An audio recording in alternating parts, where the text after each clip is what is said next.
Being here tonight, I see a lot of familiar faces. Way to be. Can you believe it? It is 5, well, we're a little bit late, but we're going to get out of here on time tonight. Thanks for coming out tonight. This is amazing. Look at this group of people. Well, whatever. That Mark Brewer over there. Huh?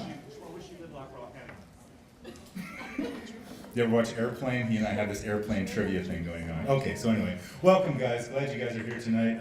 We have a packed evening.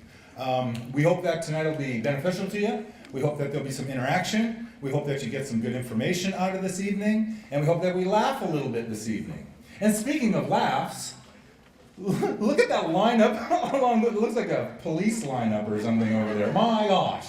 So I think what we want to do tonight is just make sure that we get some faces and names out to you, and so you know who we are. We are all here to support you. So I think we'll start the evening with that. And guys, you don't know this, but the prompt is this. When you introduce yourself, you need to come up with something that makes people go, "What?" about you. Okay, so here we go. I'll start. How's that? And then we'll let the Chancellor go. So my name is Greg Brazell. I'm the Dean of Business and Social Sciences. And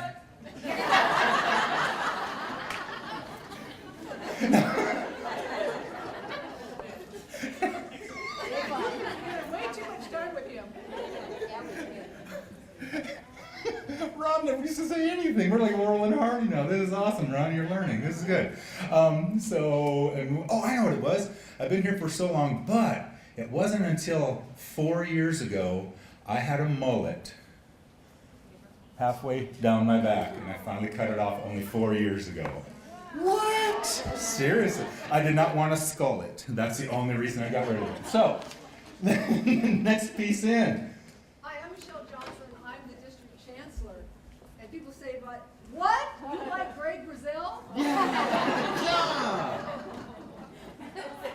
I'm going to go sit out there. All right. Keep going. This is the police lineup all the way down. Hello. Sure. Does this come off? Or? Oh.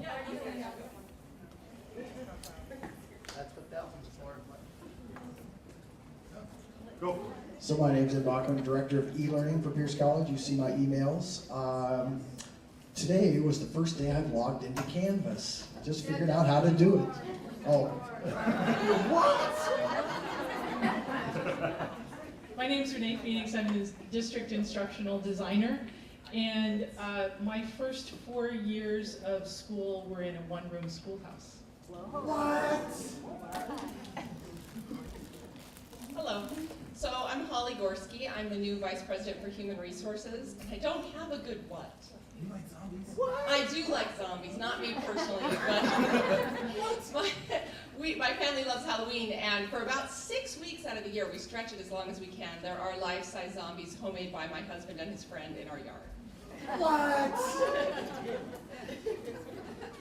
Hi, I'm Patsy Rammel, the HR Benefits and Programs Manager for Pierce College. And my what would be is, I'm retired from the United States Army with 22 years. Okay. I'm Nancy Houck. I'm the Dean of Student Success here at Fort Steilacoom. And I spent 7 years working at McNeil Island. And I'm also what some people call the Dean of Discipline. But I'm actually a very kind, calm person. What? Quiet there.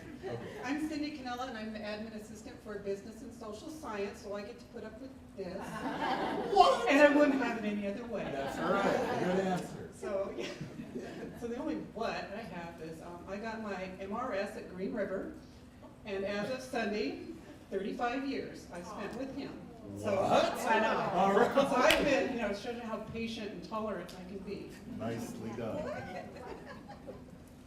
I'm Shiloh Statzer, and I'm the admin for Applied Technology and Allied Health and Natural Sciences at Fort Steilacoom campus. Oh, I'm a grandma. I'm Karen Hunt. I'm the assistant for natural science and applied technology and allied health at Puyallup. And? I'm a twin. What? There's 2 of you. Give me the other one. Give me the other one. I don't do that anymore. I don't care. I'm Ron May. I'm the Dean of Applied Technology and Allied Health. And when I was working on my bachelor's degree, I put myself through school by grinding up cow placentas. Beth, beat that.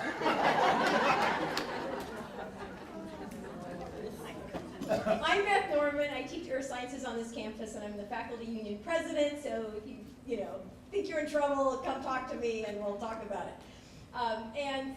People think I collect rocks, but I might collect jewelry. But I'm really into crocheting. This is what I do at meetings like this. Hello, I'm Matthew Table Campbell. cloths. I'm Matthew Campbell. I'm the new VP of Learning and Student Success at the Puyallup campus. I guess my what is that I've been here for 50 days. Oh, you? Can you repeat the prompt? What? Hola, me llamo Cristina Parangri Kutirinikuaro. What? I'm Christy. I'm the Dean of Library and Learning Resources. Hi, welcome. I'm Joanne Berry. I'm the Vice President for Workforce Economic and Professional Development. And I started out here as a part-timer, but that's not my what. I once killed a copperhead, I'm from Texas, killed a copperhead snake with a hoe. Now we get it. I'm Tom Broxson, and I am the Dean of Natural Sciences for the district. And I used to work at Disneyland as a character. I played Tigger and Goofy, and mostly a climber on the mountain. I seriously have nothing to compare to ground up placenta. I just don't, I'm at the end of the day. I'm Holly Smith, Dean of Arts and Humanities, and I guess I also do needlepoint like Beth, but not in the meeting. I'll be hanging out here. But yeah, I'm sort of burned out. So, sorry. What? I'm an introvert. How's that? Oh, yeah. What? It's true. I'm Deborah Sider-Tanner. I'm instructional support, and I'm the one that sends you all the emails. So it's nice to have you all here tonight. I guess my what would be that a couple years ago I shot a buck, a 6-point buck with one shot.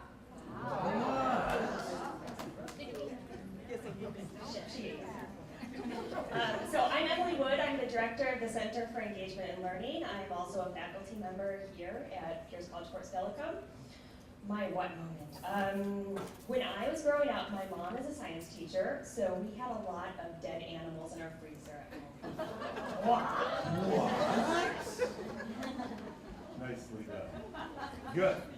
I think we're it. I guess that's how we end. Dead animals. Freezer. So, all these very bizarre people you see lined up against the wall, we're here to support you.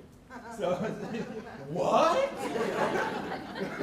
We're here to support you. So, look for us. If you have questions, if you're not sure about something, just look for the lineup, and we want you to feel supported. What you do here, you are the backbone to what we do here. And we appreciate you, we honor you, we value you, we want to support you. So, wanted to get that out there. So, tonight, I'm going to do one thing real quick. I've got way cool prizes that I'll be giving out all night long. So, first, what? Yes! I didn't even see you. Hi, how are you? Good. So one of those people along that wall has been here for, I think it's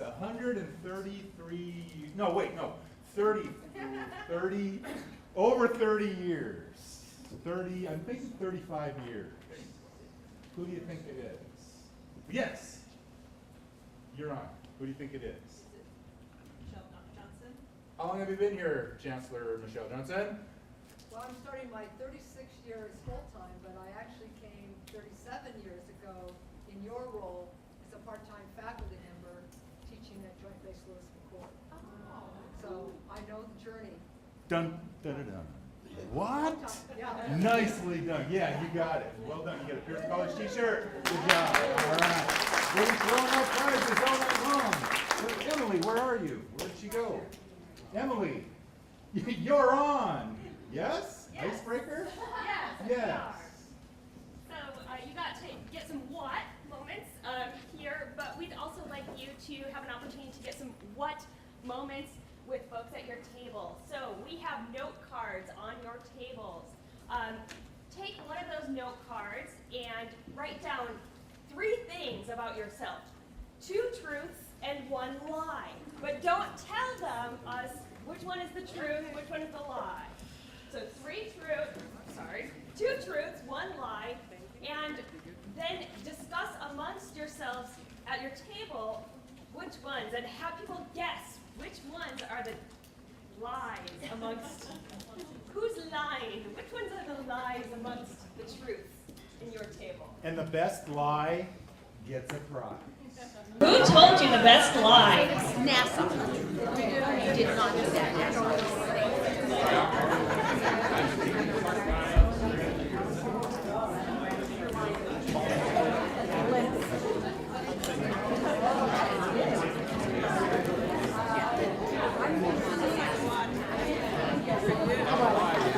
You're good. Okay. Wow.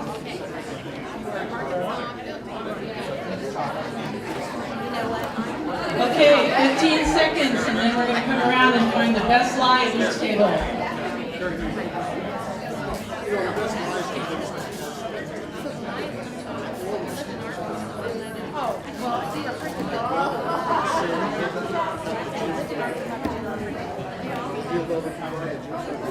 Oh, good. Very good. Okay, time is up. I'm going to start right over here at this table. Tell us your best lie.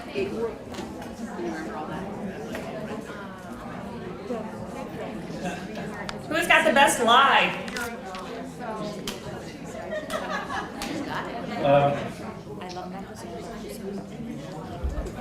Fluent in Norwegian. That she spoke Norwegian? What's your best lie over here? Who's the best liar? Well, I'm not the best liar, but he's not a ballroom dancer. Best lie. I capsized and sank my father's sailboat. And you're still living. That was the lie. Here's what was. That I got mutton busted as a kid. You what? Mutton Busted. That's a lie. Did not do it. Best lie here? Yeah. Says she has 15. That is state science. In fact, she has 11. 11 is the truth? Oh my gosh. Best lie here? Several good liars. Several good liars. Who's an expert? No. I'd say he's from Arkansas. Is that your lie? He lied that he was friends with Bill Clinton. Oh, you lied that you were friends with Bill Clinton. Ah, that is a good lie. Best lie?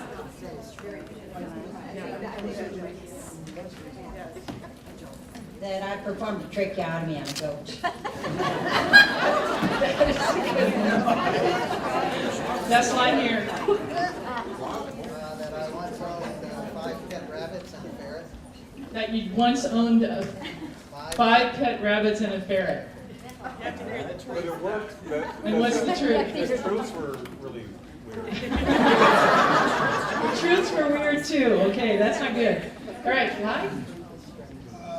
I did not eat the 72-ounce steak at the Big Texan restaurant in Amarillo, Texas. Wait, so you actually did? No, Okay. All right, best lie. God, this is surprising. I was an announcer on a classical music radio station. That's a lie? But he said it, he lied so well. I fooled all of you. Great job. Did I get everybody? I'm sorry, but the tracheotomy. The tracheotomy. Thank you guys. I wouldn't throw this one a knock. That time over good stuff. What we just found out is I'm sorry, Emily? Oh, I didn't yell. We just found the food. We were like going, where's the food? We found the food. So here's what we're going to do. We're going to start at this back table back there. So as we get Patsy up front to do her gig, you can go ahead and grab one of your box lunches, and then we're just going to do some tag. tag the next table when everybody's back, and then you get yours and tag this table, and we'll just kind of work our way around the room. Does that sound fair? That way there will not be a zombie rush to the food table. So, all right, you guys are on. Good start. Next person on the agenda is Patsy Remmel with benefits and how we benefit you. You're on. Good evening. It's good to see everybody here. There's some familiar faces, but I'm here to talk about the very first thing that's probably all fresh on your minds is payday. So paydays are on the 10th and the 25th. Use the mic, Patsy. Paydays are on the 10th and the 25th of each month. If payday is a Saturday, you get paid on Friday. If payday is a Sunday, you get paid on Monday. If Monday's a holiday, you get paid on Friday. So that's how that piece works.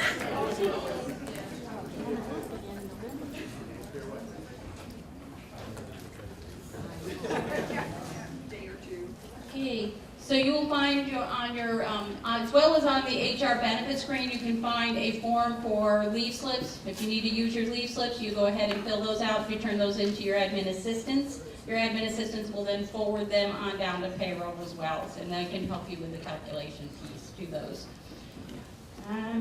Payroll has also sent out information about using sick leave, the kind of stuff that they've already sent out to you. I was told electronically from payroll and asked to pass that information. Your benefits, to become eligible for benefits, you have to be 50% or greater for 2 consecutive quarters in which to be eligible for the benefit. Those benefits are with PPO, HMO, and a consumer-directed health plan as well for choices.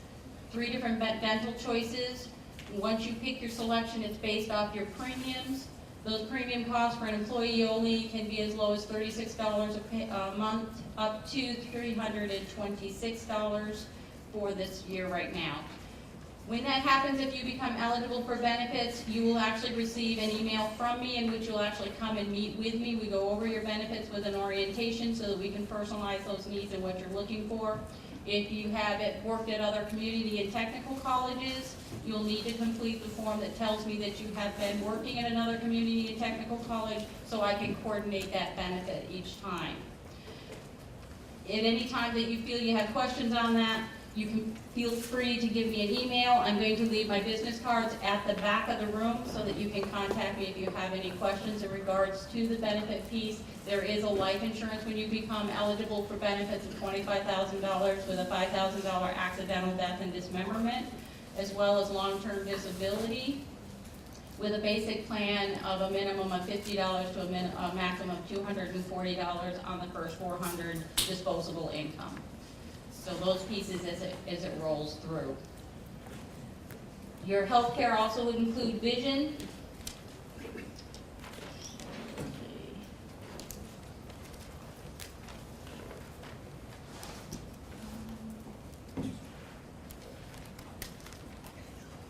You will receive, once you become eligible for benefits, an email each quarter that tells you the status of your benefits.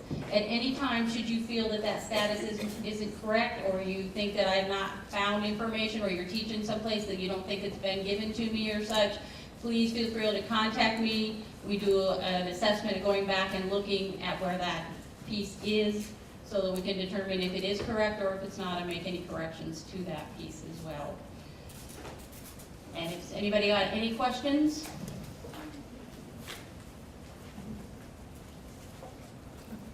Wow. That's a first. Wow. We're 15 minutes ahead of schedule. Woo! All right, well done. What? That's right, exactly. Hey, I see 3 grumpy people sitting over there. Stand up, grumpy people. Yeah, no, they all stand up. I mean, those 3 grumpy people. Yeah, you know who you are. So again, you are the lifeline to everybody. So again, I just really want to reintroduce yourself, what division you're in, and you've got a message for these people. Yes. Vanilla, Business and Social Science. So if you're brand new and have not met with your AA admin assistant or a reasonable facsimile to do hiring paperwork, we need to see you if you want to get paid. So is there anybody here that has not done any hiring paperwork? at all. Okay. Has anybody moved or got a new phone number and needs to update that, they need to do that with us as well. And you can also do that on the payroll site. There's a place to update your address and all of that. Anything? So guess who we are? Okay. Okay, I'm Karen Hunt I'm from Puyallup, and I do the natural science and ATA from that side of the campus. So if you need anything, I can help you. And we have other assistants who aren't here tonight, but if you find me, I'll help you find the right one. Nice. And in addition, we're all a team. You can go to any one of us and we will help you. You are awesome. That's right. Hey, Mark Brewer, no, stop. Mark Brewer, stand up. What's the best thing Cindy Canella has ever done for you? The best thing? Yeah. Introducing you. Ah! I'm slipping your 50 after the meeting. All right, good stuff. No, those guys are great. Make sure that you're connecting with them for all your needs. Yes, please. Cindy, you were my AA last year, but now you're listed just as social studies. Are you still arts and humanities too? I support, that's a good question. Thank you. Good question. I am the admin assistant for the Business and Social Science District, but I'm housed at Fort Steilacoom. The admin assistant for Arts and Humanities is Shelley Suratek. She's housed at Puyallup. So if you are here at Fort Steilacoom and say, I need something, you come to me. I'm your campus-based contact person. If you're in Puyallup and you're in Business and Social Science and you need something, you go see Shelley. But like Karen said, you can come see any one of us if I'm not here or if Shelley's not there.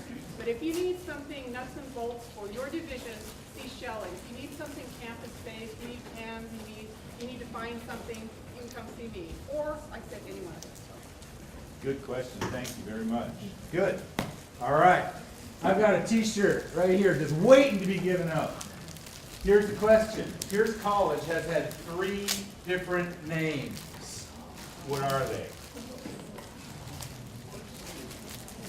Pierce College, I think I just gave part of the answer. Pierce College has had 3 different names. What are they? Yes! Culver Park, Fort Steilacoom. Huh? Culver Park. Yes? And Fort Steilacoom Yes. Community College and Pierce Oh, College.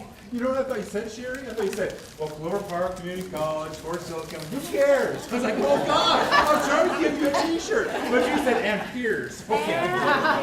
All right. So that's right. We used to be called Clover Park Community College. Yeah. What? Yes. Really. And so, hey, Sherry, you ready? Put your sandwich down. Ready? Set. Hut.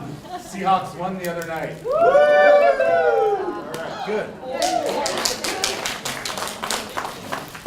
For dessert, what are we? What's our mascot? Who said it?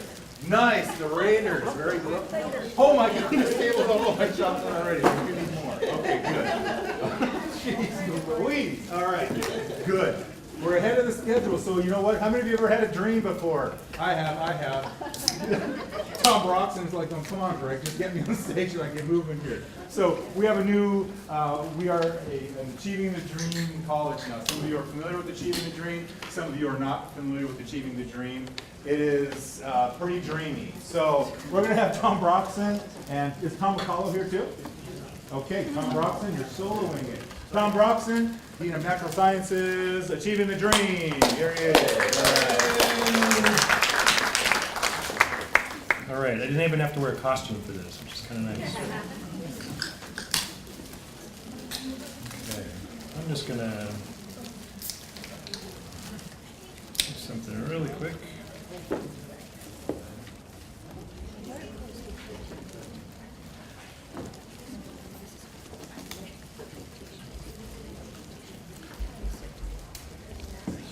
Okay, so how many people have heard of Achieving the Dream?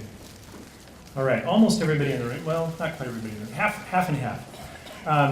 I gave a presentation last spring to a group of adjunct faculty, and I want to touch on some of the same points for that, but also talk a little bit about what we've done since then, and a little bit about what Achieving the Dream is and why you might be interested in getting involved with it. So I just pulled up some unemployment rates from the peak of the Great Recession, about 2010. There seems to be a relationship here between education level and unemployment rates. We could look at a number of different things and see similar relationships. We know that families are going to be much better off if they have more education. We also know that we're moving to a world where we're going to need a higher and higher percentage of the population that has a degree or a certificate beyond high school. In fact, the estimates are that our workforce, we're going to need about 65% of our workforce to have a degree or certificate by 2020. Anybody have any idea where we're at currently? Are we on pace to meet that? Do we have enough people with degrees and certificates now in terms of what's being demanded by our workforce? No, we don't. It's probably somewhere north of 45% is the need in terms of the job market. It might even be higher here in the state of Washington. And we're at about 37, 38% nationally, right, for people that have degrees and certificates. And every day, that gap between the demand and the number of people that have those credentials is growing, right? So one of the things that I've been asked, we've been part of Achieving the Dream for a year, and one of the things that I keep getting asked is, why are we doing this? Why are we making this effort? And that's the big picture, because when we look at the people in our communities, the ones that are really trying to do better for their families, for themselves, they really see education as the path to doing better. So we got to figure out a way in a time of budget cuts and fiscal constraints to get more people to degrees and certificates. That's going to be a big challenge, and it's going to require us thinking a little bit differently. Hopefully, Achieving the Dream is doing a lot of that work for us. So we became part of this national nonprofit a little over a year ago. About just over 200 colleges in the country are part of Achieving the Dream. And the idea is to try to get more students through community colleges to degrees and certificates. And that's not by lowering the standards of the community colleges.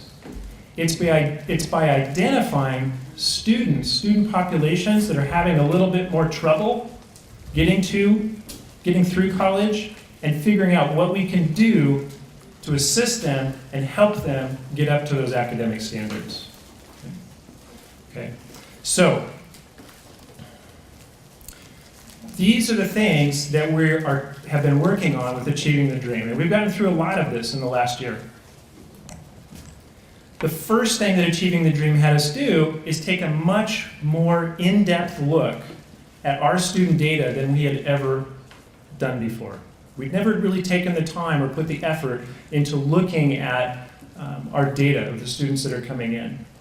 And what it means by disaggregated longitudinal cohort data is that we took things like our retention rates, like our degree completion rates, and we broke them apart and looked at them by different demographic groups.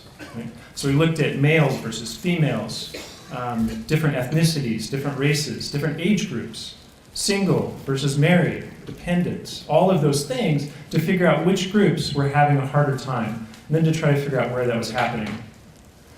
After we looked at that data, and I'll show you just a little bit of it, I'll run it through it really quick, we tried to figure out why. We tried to ask, okay, why is this particular group of students having trouble at this particular point in their journey here at Pierce College?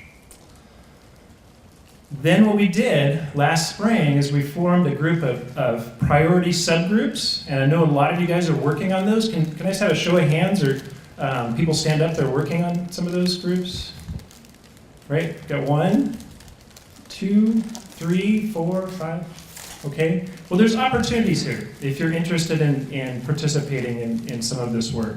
And what we did was we tried to come up with best practices, things that we could do to intervene and change what was happening to students. Because we could go back and measure year after year after year what was happening to students, but if we kept doing the same thing, isn't that kind of the definition of insanity? Expecting to get a different result when you do the same thing over and over again? So really, what we're trying to do on step 3 there is change what we're doing in a very significant way. It can't be just a little thing, but change something pretty substantial. And I'll talk just a little bit more about that.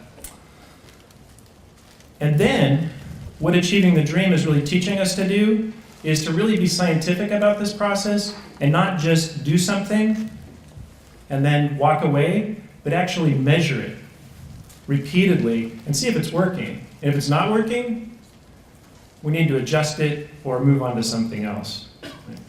So we're using data to see where problems are, trying to address those problems, and then we're using data to see if those solutions are working, if we fixed any kind of a problem. So these are the things that we disaggregated. These are the things that the 200 plus ATD schools are looking at to check and see how students are doing, and then trying to see if they can help students do better. The first thing is persistence from term to term, and we actually measure from fall to winter. And we lose about 19% of our students between fall and winter term. And it looks like we probably lose most of those students in the first couple weeks, maybe the first week of class. Okay? So they come here, they're expecting, they say that they want to get a degree or certificate, but then they don't make it, and they don't make it to the next term. Then we look from the first year to the second year, so fall to fall. We measure that, and I'll show you that really quickly. Then successful completion of pre-college courses. Most of the students who come here and take our placement test into pre-college. How many people teach in pre-college in the room? Yeah. So most of the students who come here are not ready for college in one of the 3 areas we test them in: reading, writing, or math. And math is the biggest one. Successful completion of gateway courses. And ATD, what they like to do is see schools pick classes that everybody has to take. What we picked was English 101 and Math 98. So we're going to actually measure progression, how many people actually make it through those 2 classes, because those are good indicators that students are on their way to making it to a degree. And then credentials earned. Now when you look at this, what's being measured, there's actually kind of a logic to it. First thing you got to do is make students stick around for the first term. So that's the first number we want to see move. We've got to get students to stick around for the first term. Then we've got to get them to stick around for a whole year. Then we really want to see them make it through pre-college, and then through those gateway courses into the college level courses, then completion of the college level courses, and eventually in 3, 4, 5 years, we'd really like to see some significant change in the number of people that are getting a degree or credential. Okay. So really quickly, this is what we looked at when we took our first glance at our data. We worked really hard all last fall. By the end of October, we had this data in hand. It was the first time we'd seen this. And a bunch of you guys have probably seen this data more times than you want to. 81% of our students make it from fall to winter term. What group has the hardest time making it from fall to winter term? We've never really done this kind of disaggregation. And community colleges really haven't done this until the last 10 years with Achieving the Dream. Part-time students, yeah. What do you think it is for fall to winter, fall to fall?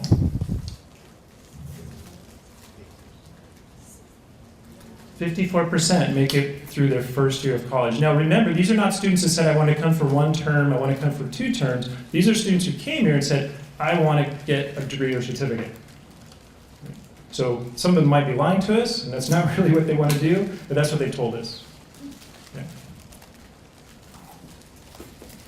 Do you see any achievement gaps that really stand out here? Groups that are having a harder time?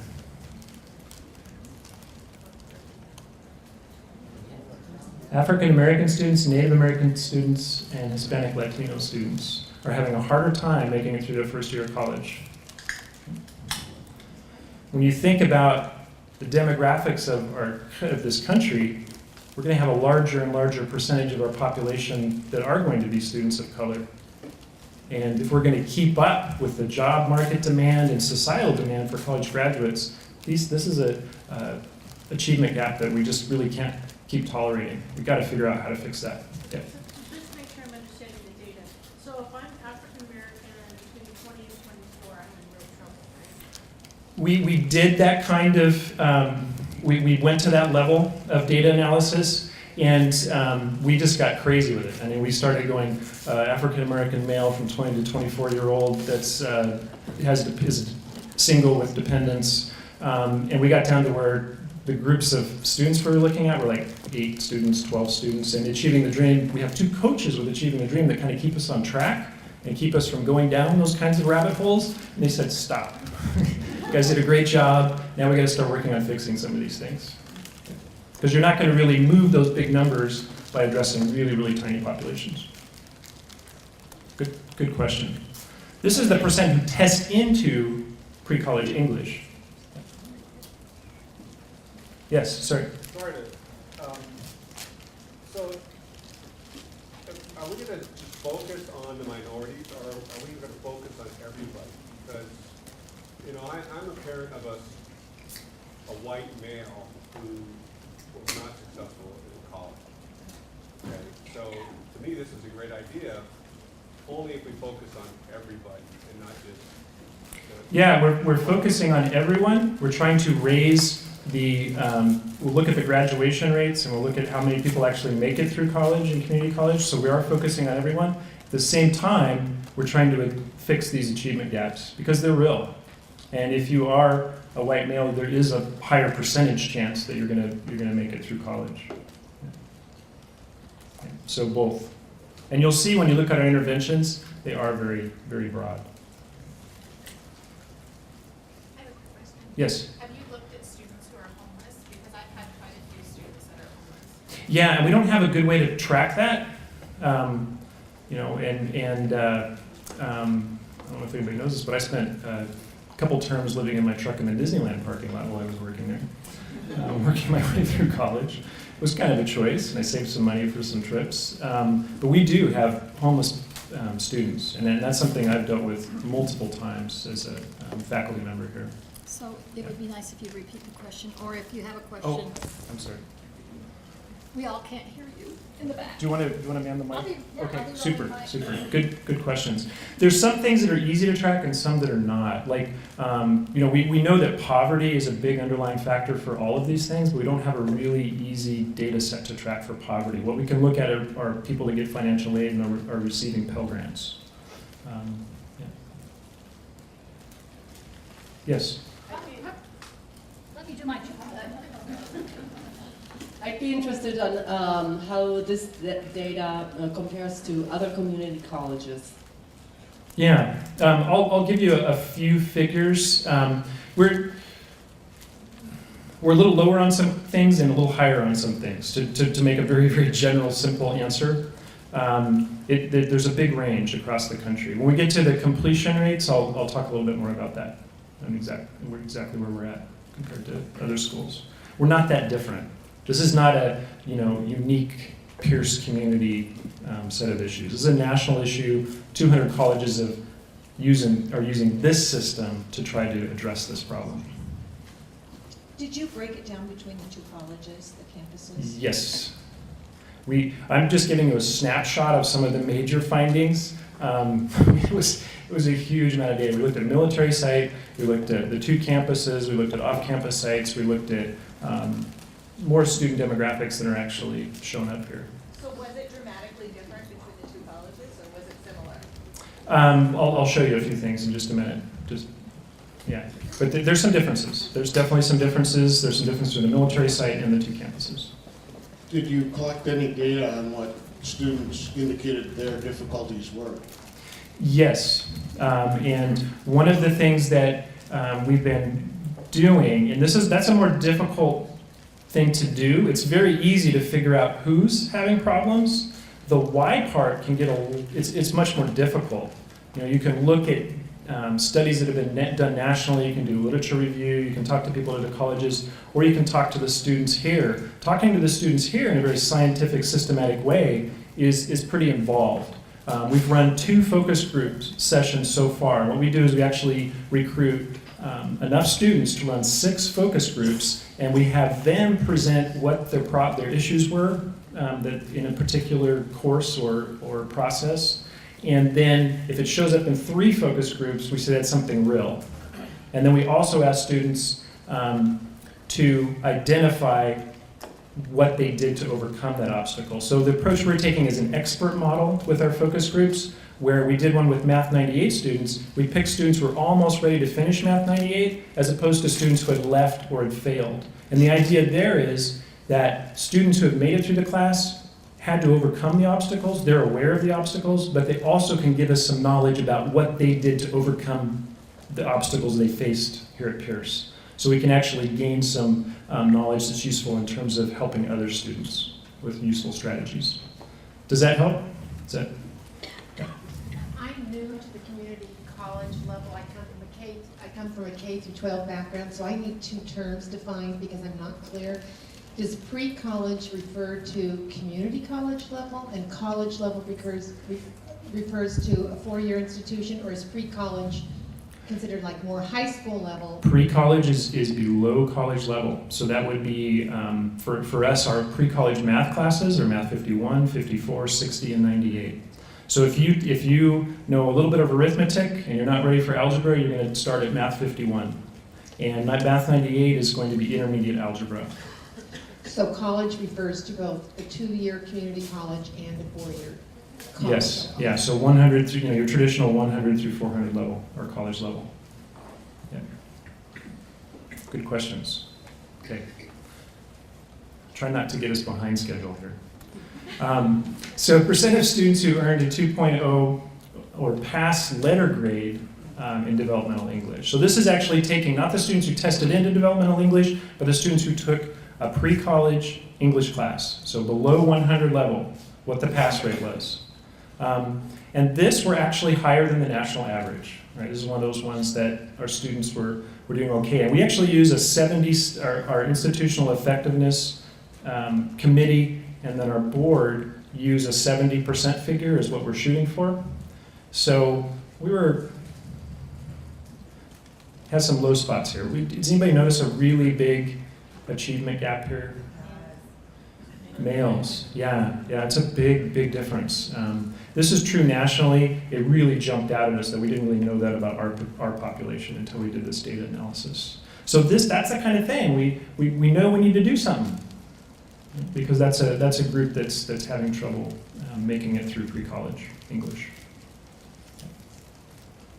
Jeez. Okay, 5 minutes. All right.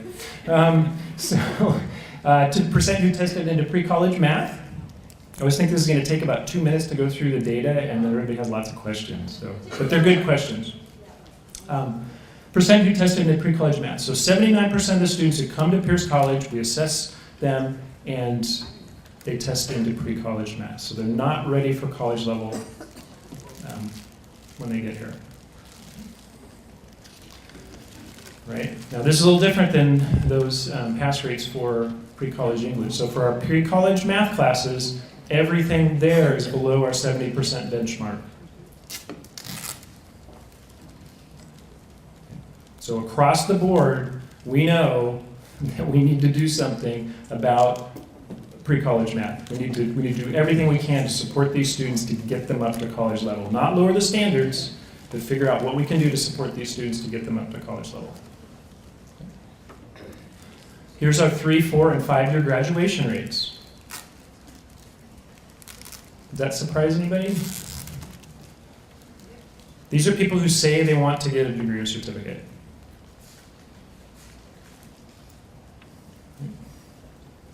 Yes? I'm just wondering if that military is current or past? That's for the most recent cohort. So 3 that's... Currently enlisted. No, that's for everybody taking classes at the military site. And we did break it down by active duty, by dependents, by people that are not part of the military. Yeah. Okay. Right, so it goes up. Sometimes it takes community college students a little bit longer to complete, but it's still a tiny number. Now, the part that's not reported here, and everybody, I know some people are thinking it out there, is, well, yeah, a lot of students transfer. Well, if you combine those two things, we get to, for our district, we get to about a 42% transfer rate. Transfer and graduation rate combined. So we can say those students are successful. Nationally, that number is 46%. Right? But there's some community colleges that are a lot lower, and there's a few that are higher. Walla Walla, community college just won the Aspen Prize, which is a big deal for community colleges, and theirs is 55%, the combined graduation and transfer rate. Okay. And then if we break apart that 3-year rate, here's what we end up with.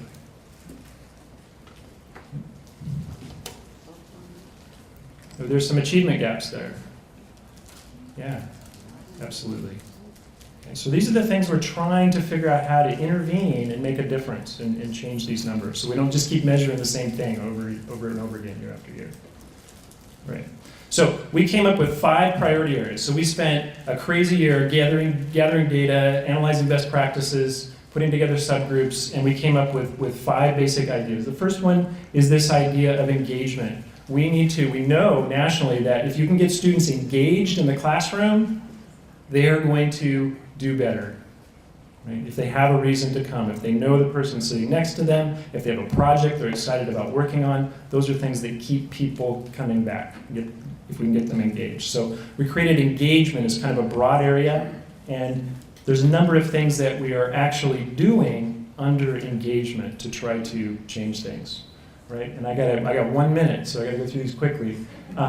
We created the Center for Engagement and Learning, which this is being run out of, and a number of other things here. And if you see any of these on here that you find really interesting, please come see me or talk to somebody, one of your deans, and get involved in this process.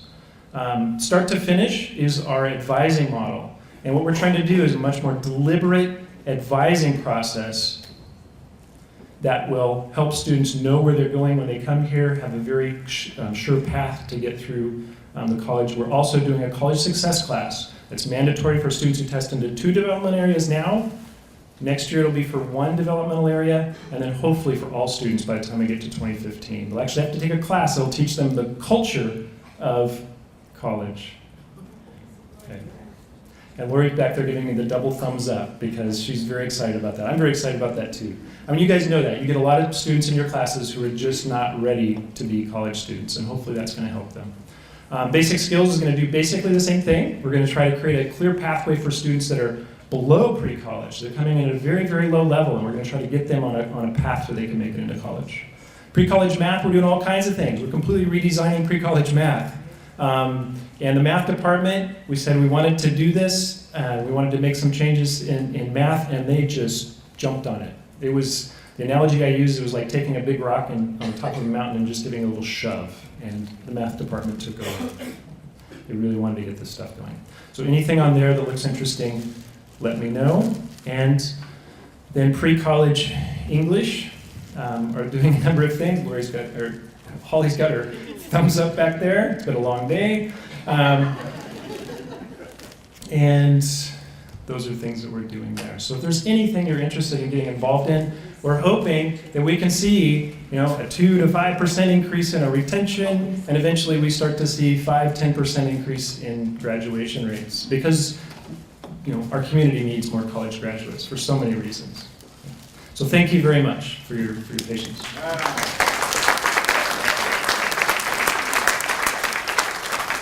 Thank you, Dean Tigger Broxton.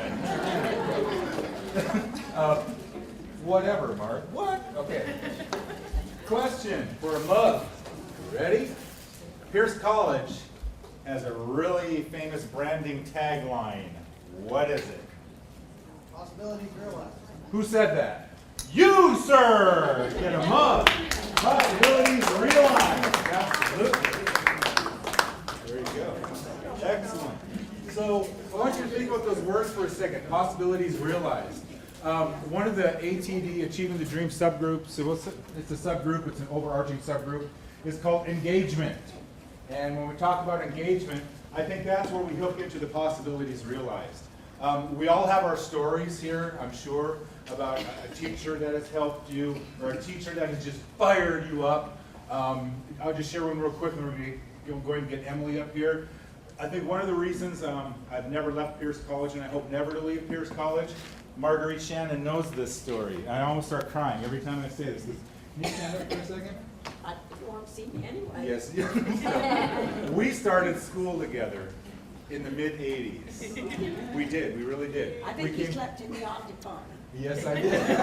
So we started in early childhood education together in the mid-'80s. And do you remember, I would work 7-Eleven from 11 to 7, and then come to school. And do you remember what I used to do? Do you remember it all? All I remember is everybody said he was sleeping in the Exactly. No, that's just it. Really, I would come to school, and Mary Kay Brown, Grace Koopmans, Karen Colleran, they said, Greg, and they cleared up the storeroom, and they went into the lab, the children's center, grabbed a bunch of beanbag chairs, threw them in the closet, and said, just sleep there for a while. And they would do that for 2 years. Yeah. Those teachers were engaged.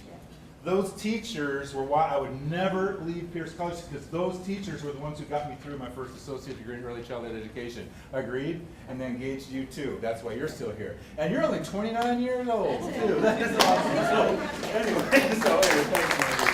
So Emily was going to do an activity with you. I mean, how do we engage our students? That's going to be one of our critical issues. And this is where you can get involved. If you're one of those psyched up people, one of those psyched up instructors, guess what? I lead that group. Can you imagine? Anyway, get them engaged. Emily, you're on. Sure. Hearing that, we know that students in that first 3 weeks is critical, right? And I'm sure all of you know that when you've been in the classroom, that those first 3 weeks really matter for our students in keeping them. So I want you to turn to the person next to you and share at least one strategy that you use in those first 3 weeks to engage students, to connect them with the content, and to make that connection with yourself. Go! She said pit students against each other, reward them with candy. Any other ideas? What works for engaging? I'm going to turn to Ron. I get to know each student by name on the first day of class and go through the roster without looking at the, go through the class attendance without looking at the roster, so that every student knows that they're welcome and they're an individual and important part of the class. And I also go over the syllabus by forming groups and having students answer 4 questions. First of all, discuss the activity in your, explain the activity in your own words. Discuss what you need to do to be successful on that activity, and discuss what challenges might arise in completing this activity. That way they get engaged and they start speaking with each other, and it also gives them an introduction in paraphrasing. In other words, expressing ideas in your own words. Essential for an English class. Thank you. Thank you. Let's get one more idea. Oh, I see Judy in the back. Well, I wanted to represent the online instructors and how we engage. And so what I did is I put together a video of the course, the new Canvas course, and walked them through it and just kind of showed them how I did a rubric and how I did outcomes and where their assignments were and how to submit an assignment, so they got used to my voice. And then in the week 1, there's a little video that says what to expect, and they see my face. So then that way they start to connect that we're real people out there. Thank you. Thanks everyone for sharing and for sharing at your tables. These are the conversations that we want to have at Pierce College. And it's something that we felt was so important that we actually got support, financial and administrative, to set up what we call the Center for Engagement and Learning. And so I'm the faculty director of that Center for Engagement and Learning. And really what we're doing is convening these types of conversations in a variety of different formats. In face-to-face meetings like this, online, we're going to have places where we can talk about data and what that means, what we know about our students, what's working, what's not working, what we want to share with each other. So it's really exciting. We're going to have more stuff coming up, but there are some things that I can share with you right now. How many of you attended Adjunct Faculty Learning Day last March? It was the most beautiful day of the year. First sunny day, and you guys rocked because you were indoors with us all day on a Saturday, focusing on teaching and learning and service learning and some really great strategies for engaging students. We get to do that again. Not only do we get to do that again, we get to do that twice. So we're going to plan that so there'll be one of these adjunct faculty days during winter quarter, and there'll be another one during spring quarter. So double your opportunities to engage and to meet with your colleagues. What we heard from that was we want more time to talk with one another about what works, what's not working, strategies, and we're going to give you that. That's a part, it's so important because you play such an important role in students' success here at Pierce College. So that's just one of the things we're going to do. Stay tuned for more information. And we're also going to be asking you all, what do you want from the Center for Engagement and Learning, so we can build that into our professional development calendar, which we'll be able to release to you soon. But the one thing I'm most excited about with the Center for Engagement and Learning is we have a very important person here. And you already met her, Renee Phoenix, who is an instructional designer. And she's the first ever instructional designer that we have had at Pierce College. A koala bear and a duck, I think, something like that.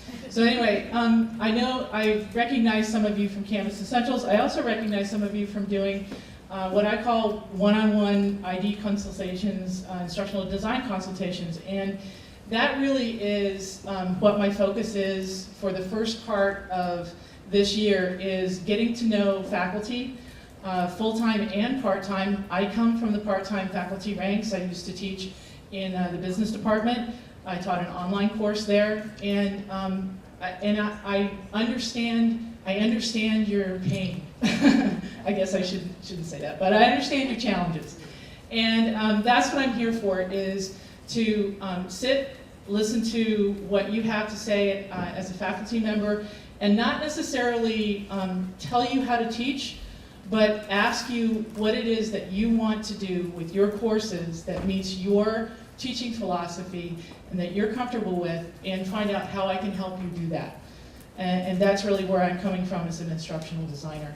I'm very excited about being part of the SEAL, because that's also professional development, not only sitting down and helping you design courses, but also helping you get the skills that you feel that you need or that you're interested in getting as a professional instructor and as a teacher.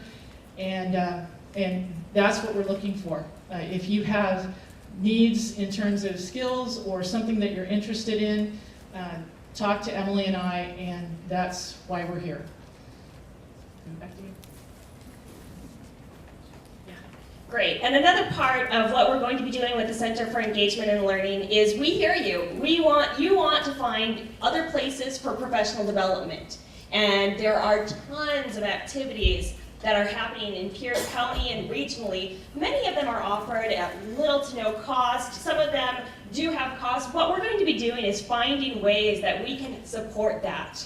Whether it's working with your deans to get funding to go to conferences that are within your discipline, so you can take back the skills and the content that is so important for you to share in the classroom, whether that's learning different strategies for engaging students and how you can implement those in the classroom.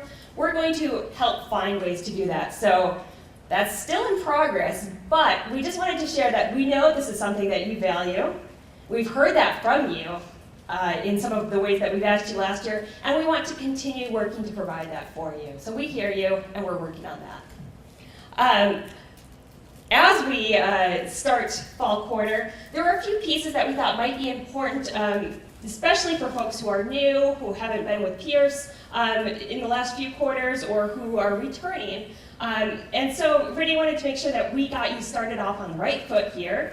Some of you may be familiar with some of these resources, but we wanted to make sure that everybody had a grounding when we get started with fall quarter. So I'm going to pass this over to Renee, who will show you some super resources at Pierce College. When we talked about what it is that we wanted to show tonight, I came up with what I call the big three.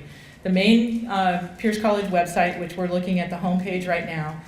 We'll also look at the Pierce College intranet, which has a tremendous amount of information. If you've not logged into the intranet yet, I'll show you where it is. You need your network login, just like you would log in to get your Outlook email, and that gets you into the intranet.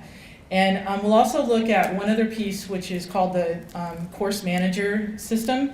And that's also very important. It's fairly new in terms of web applications, but it's very powerful. And it's also the area where, as an instructor, you'll want to go in, log in, and upload your syllabi for your course so it's available for students. So the first thing that we're looking at is the main Pierce College website. And the website is big. It's got a lot of places in it. You'll need to take some time to explore a little bit. But what I want to show you that some people do miss is this little area up here at the top that has A to Z directory, phone directory, maps, and the intranet. That quick links menu will get you to almost any area in the main website very quickly. The A to Z directory, if you click on it, takes you to a directory of all the Pierce websites. It's searchable, and you can just go alphabetical order looking for different areas in the website. So if you're unfamiliar with our website and you're looking for something and want to find it quickly, use the A to Z directory first. And you can always click on the Pierce College Possibilities Realized logo and it takes you back to the home page.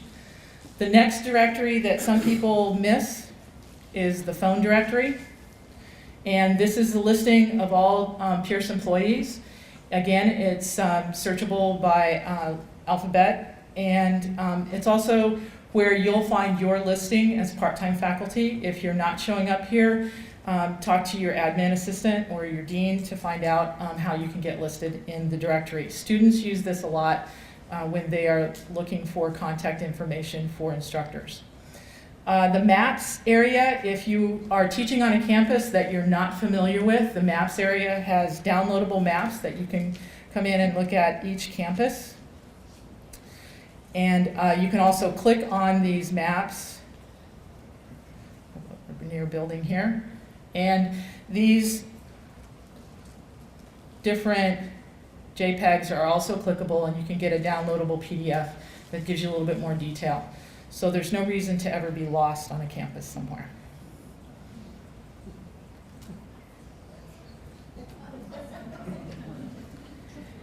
And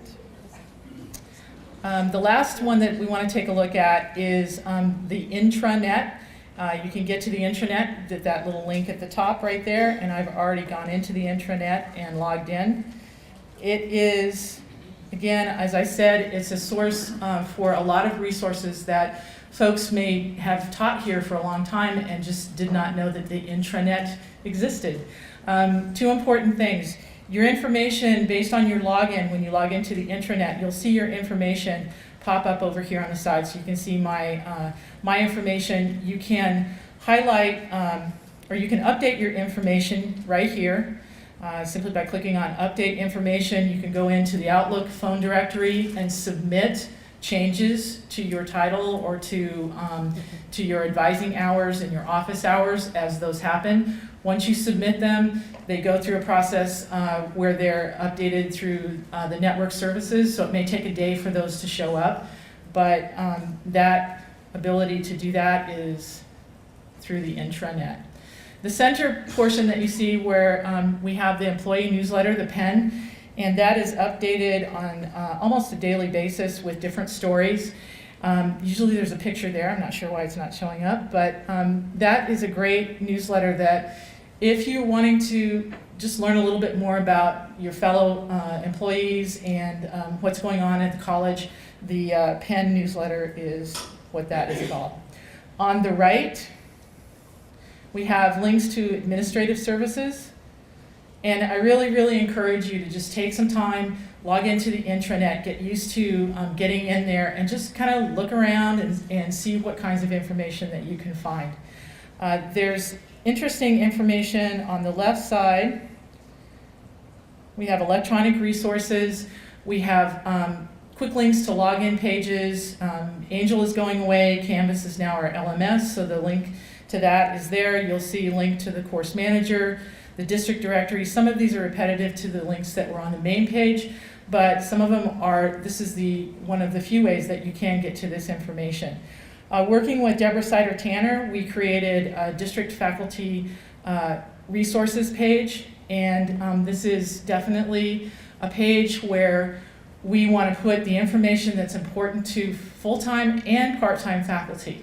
So this is a great place to start in terms of looking for resources, academic resources. We have information about assessment, learning and student success, and there is even one specific section for part-time faculty. So again, take some time to get into the intranet and do a little bit of exploring. Okay, so one of the other areas is, this is new, the Course Manager is a web application that was developed for us specifically, customized for us. And the link is available on the Faculty Resources intranet page. It's also available on the main site in the intranet. And the Course Manager takes you to a login page, and I think I've already got logged in here. And once you're in the Course Manager area does a lot of different things. Let me back up just a second. To log into the Course Manager, you need your EID, which is your 925 number, typically your 925 number. You also need what's called a PIN number. So you should have gotten that. If you have not gotten a PIN number, in order to take advantage of the Course Manager, you need to get that. So talk to your admin assistant for your PIN number. Okay, so once in the Course Manager system, Ron May will, he'll be bugging you with emails, just hundreds and hundreds of emails about uploading your syllabus, and this is where you come to do that. You click on Faculty Functions, and then you click on Syllabi Upload, and depending on what courses you're teaching, the Course Manager recognizes your login. So this is a course that I taught in the spring, and Ron, I did a good job. I uploaded my syllabi. What do you think? Cool. You'll come in here, and this is where you'll log into the Course Manager, come to Syllabi Upload, and upload your syllabus. How to do that? We have under Academic Resources, we have some web tutorials that I did a couple of years ago that show you how to upload your syllabus, a video tutorial, and then downloadable step-by-step instructions. We also have some information about class and submitting course changes or course outline changes. If you talk with your program coordinator and you want to make some changes to a course and course outlines, there's a process for that, and you can find that here. I think I've hit on everything that I need to hit on. Is there any questions or anything that I went over too fast? I'm sure I went over a lot of things too fast. Well, two resources that I think we should discuss are Dockshop and the instructor briefcase. Okay, yes, instructor briefcase is a good thing to look at. What was your question? Okay, my question is, would you please go over the Dockshop and the instructor briefcase?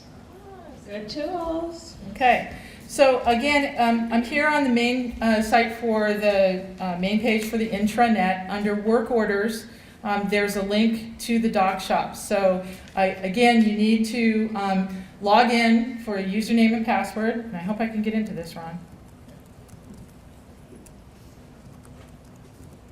It's the same username and password for your email. Woohoo! Okay, so same username and password to get into your email, the same username and password that you got into the intranet. You'll have one more challenge and you've got to log in. This is the Pierce College Print Shop. This is a work order form. If you need printing done, this is where you'll come in and fill out this form for getting printing done for your classes. You will need budget code, which you'll get from your admin assistant, and it's basically just filling out this form, putting the budget code in, putting in a date required, and whatever other information that they ask for. Usually turnaround time is fairly quick, except keep in mind busy times, beginning of the quarter, and times when people are trying to run things off for their finals, or you'll kind of get a feel for when things are getting busy in the Dockshop.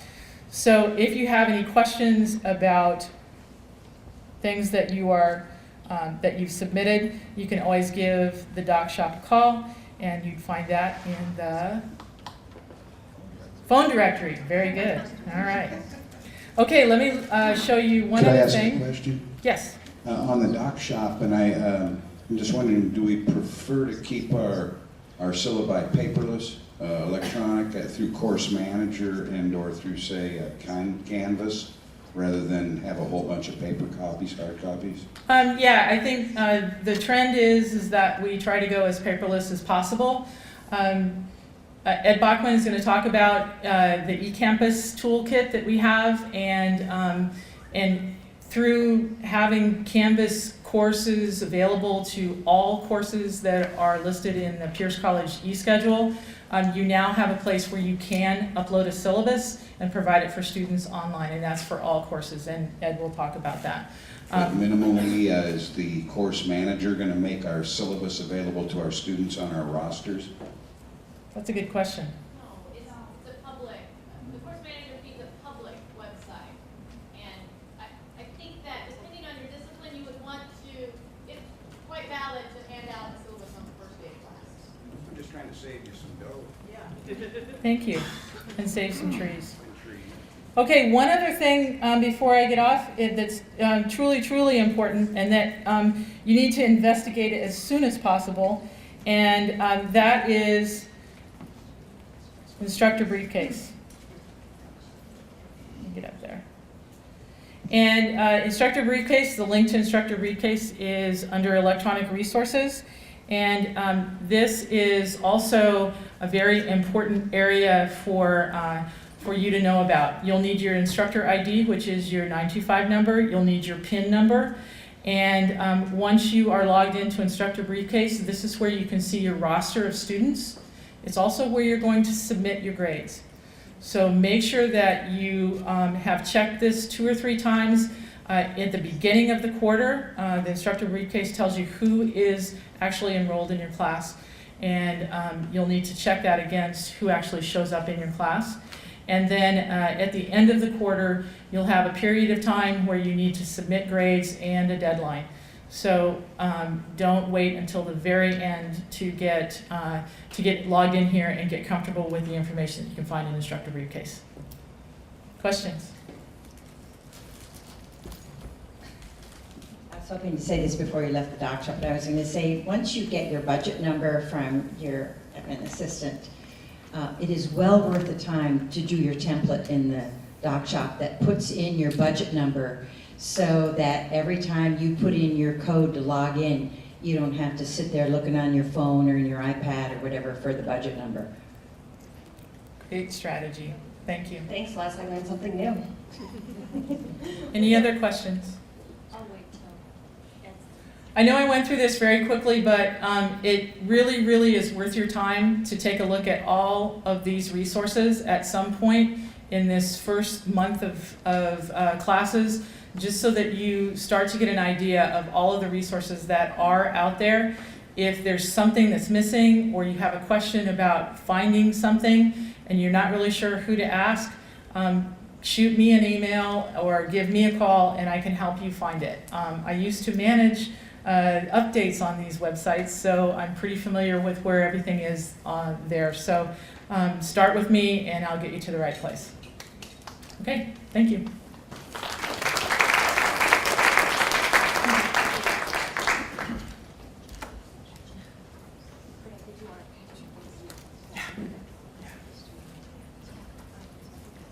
We're good? Renee will be handing out her business card.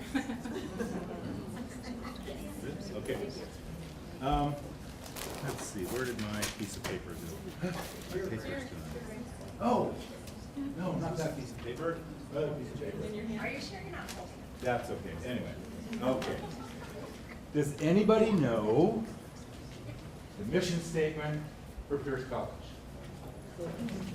You know, do you have it? See, you're resourceful. Can you read that out loud for us, please? Pierce College creates quality educational opportunities for a diverse community of learners who thrive in an evolving world. Okay, so I hope that you all heard that, because you didn't hear it? No. You want to use a teacher voice? Go for it. Teacher voice. Yes! Pierce College creates quality educational opportunities for a diverse community of learners to thrive in an evolving world. Great. And because you were resourceful and found the Pierce College mission statement, you get a Pierce College keychain. You can take Pierce College with you 24/7. All right, there you go. Good job. One of the reasons I wanted to bring that up is this. Our mission statement at Pierce College is not just something we slap up on the wall and say, go look at that thing, and it looks beautiful. It's a beautiful wooden carving up on the wall. What we have here, our mission statement, is something that we truly believe in. I mean, we deeply believe in it. And so when you think about that, there's three pieces to it. Creating those quality educational opportunities. What's the second piece? Does anybody remember? Diverse community of learners to what? To thrive in an evolving world. So that is what we are about. That is why you are here. That is why we are all here. We truly believe in it. And what we have to do is we provide evidence of what we're doing. We need to show that we are doing what we believe in. So I wanted you to be very aware of the mission statement because it's real. And we believe in it. We want you to believe in it. And so let's go ahead and do something real quick. When we talk about diversity of learners, we have so many different learners coming into your classroom. So many different learning styles, so many different backgrounds. One of the populations that we will be working with is what Mr. Ed Bachman will be talking about, our distance learners, our online learners, our people that are on the commercials with their iPads saying, I can go to school at night in my pajamas, okay? So those students. So anyway, this is Mr. Ed Bachman talking about Canvas. We're going to start with a little pop quiz. See if your brains are still awake this time of night. I know you just ate. You're like nodding off. It's late, and I'm tired too. So we'll make it an easy one. What's another word or another term we use for Canvas? Difficult.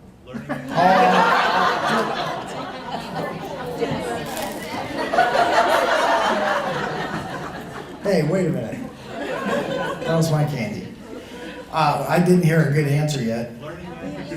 Learning management system's okay. That's not the best one. What was? I heard something over here. E-campus. Hot dang, you got one. Give her a keychain, will you please? Shoot, no. Come on, Greg. Who got it? No, that was a keychain question. I'm just kidding. So the agenda does actually say something about Canvas essentials and e-learning as the topic that I'm supposed to be talking about, but I'm shifting gears a little bit because we're going to kind of fit in between those two things, and we're going to talk a little bit more about the eCampus and how that's rolling out and what it means for you as faculty. So if you kind of divide the room, we can't really divide it in half because this table would have to split, but these two tables. But the people on this side of the room, how many of you have logged into Canvas? Where it's a competition of sorts. Can you count out like 1, 2, 3, 4, 5, 6, 7, 8, 9, 10? Not very many hands over here. How many on this side? Raise your hands. Oh, this side's the winner. They all get candy over here, Greg. Give them candy. They need some sugar to get working out. This side over here has been working with Canvas. How many of you have passed Canvas Essentials? That's another question. So we're playing around with this a little bit. A lot of you have been working with it, so you don't even need me up here. I can just quit right now. So what I was here to talk about tonight, whoops, that wasn't the right page I was supposed to go to. I was going to talk to you about the new e-learning website. Notice, if you've looked at the e-learning website in the past, you'll notice it looks a lot different tonight. This is like brand new, so brand new. I just saw it for the first time at about 5:30 this evening. Our marketing communications folks did a wonderful job. Notice the young lady there looking interested and excited about her online courses. And she's also on this little banner over here that we're going to stand up around to kind of remind folks about this new culture that we're having a little culture shift in the way we look at our online system. So you'll notice the banner, we've got 7 of those to park around on campus to kind of help students to remember to go log in and why it's important for them to go there and take a peek. We're really calling it the eCampus because it's a much broader idea than just your LMS, just a place to teach your online courses. We were actually starting out this year as, I think somebody alluded to the fact that we're going to have an angel, or excuse, oh my God, sorry. I have to pay $1 every time I say angel to my staff. We're going to actually have a Canvas class, an eCampus classroom for every course in the schedule. Many of you are already aware of this, and you've taken the Canvas Essentials training, which is what we've been doing for the last 7 or 8 months probably. And you've gotten all squared away on that. We're also going to, for those people who have not done, how many have not know anything about Canvas, never looked at it, never logged in, not even tested your login. For you guys are really, really, really lucky because you waited and you get the best stuff altogether. What's happened is Renee has been working diligently over the summer to put together what we're calling an informational course shell for you. Actually, it's a training that will teach you how to do some very, very, very essential things in Canvas. Very, very essential, not Canvas essential, but very, very essential. The low-level essential. And you're going to be able to upload your syllabus, put an announcement up, and the whole idea is that we want to have this shell available for you and your students to use in the case that something happens. The college has to close for snow, or there's, God forbid, an earthquake, or some other kind of closure that would cause us to have to displace seat time or close classes for the duration that might interfere with your teaching of your course content. So in the short term, you'll have a place to go. You'll have a training that will show you how to do that. We're going to enroll you all in that training, whether you like it or not. You can ignore it if you don't. If you've already been through Canvas Essentials, you can ignore it, or you can have it there as kind of a resource. In that training classroom, you'll have a little template course you can download and install in what are coming up as your active classrooms that are showing up for all your students in the coming, they're there now, so you can go in and take advantage of that. Renee's going to have a workshop on that. Did Renee leave off? Oh, there she is. Renee's going to have a workshop on that at the in-service day this Thursday. I'm not sure how many of you will be engaging in that, but the full-time faculty will see that, and there are a few of those folks who've not played with Canvas yet as well. So we're really gonna make this a wholesale thing. It's going to change kind of a culture shift for us to think about the many, many, many ways we can use the online platform above and beyond just the teaching, putting your course content in there. It's really a social environment, a lot of interaction, a lot of what we've been talking about tonight is engagement, and that's really the important thing. I think we're going to find that Canvas, the Canvas platform and the Canvas, the eCampus can help us all move in that direction with a whole lot of ease. So on the website, you'll see, you can come here to the e-learning website. If you go off the main college page, you will see that it said, I'm not sure if I can go backwards here. No, that's the old page. I was snooping around. Yes, go ahead. When is that workshop on Thursday? Renee, what time are you doing that workshop on The Thursday? informational workshop? Yes. There's one at 9:30, and I think the other one is at 1:30. Right, and then we'll have a kind of an open lab time during the afternoon as well too, to let folks who are already working on their courses explore and get help with folks floating around there, helping them out if they have questions. Just a good group. That is, ooh boy, I don't have the agenda. Does anybody have the? It's in Renee's. I don't know where they put it. It's in a computer. It's in the lab, the open lab part, yeah. Do people have to sign up in advance? There's no sign up, no, just a drop in. Show up. Yeah, the email goes out to all, I'm not sure if it goes out to all faculty or all full-time faculty. Deb, do you know off the top of your head? I know Joanne just sent out some information about it. Sorry. Okay, it probably went out to all faculty then. So, yeah, check in with us, email us, and we'll get you squared away if you want to show up. Not a problem. So you get to the Pierce College e-learning site by clicking the e-learning link right on the Get Started page, or under any of these submenus. There's an e-learning and e-learning under academics, I think, too. If I scroll down far enough, I won't do that. So on the e-learning site, you're going to find the information to how to get to the campus, and there's a campus tutorial for your students, so you can point them to that. We also have on the intranet site that Renee was showing you under the electronic resources, there's going to be a link to where I'm going to keep publishing information. It's called the e-learning Connects. My idea being that e-learning is not about technology, it's about people and the process of using the tools that we have at our disposal. So I really want to help you and support you in the ways that you can use those tools in your teaching. So it's really going to be about more how we use them and how we come together to make them be successful, or you be successful with your students and your students be successful in their learning.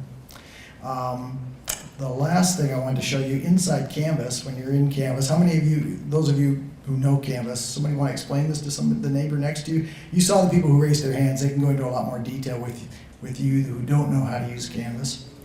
But the environment is very straightforward and fairly obvious. There's a real global set of tools at the top, and then you have some personal information that you can do on the right in the gray bar up here.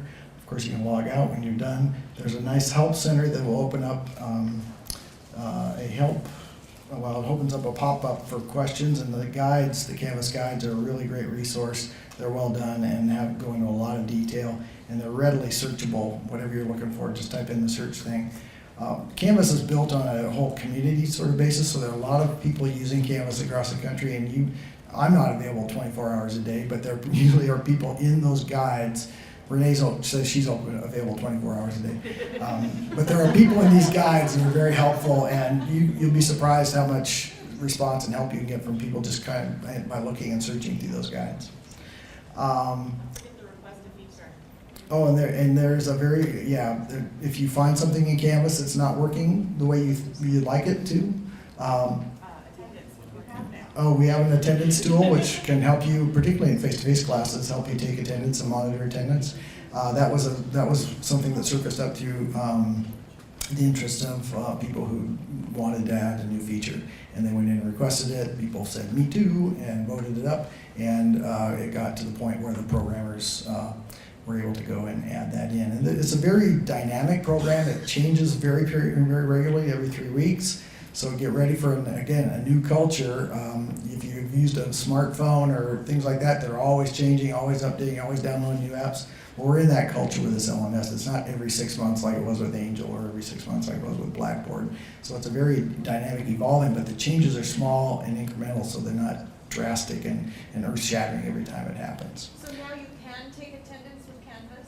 There is an attendance tool in Canvas that you can use to keep track of who's been showing up at your face-to-face class. I don't think it works very well for online courses, but not like Angel had a pin kind of affair that you could use to kind of get students to let you know that they logged in Angel. But Canvas is really more about supporting that face-to-face environment. You can set up seating charts and all kinds of fun and interesting things.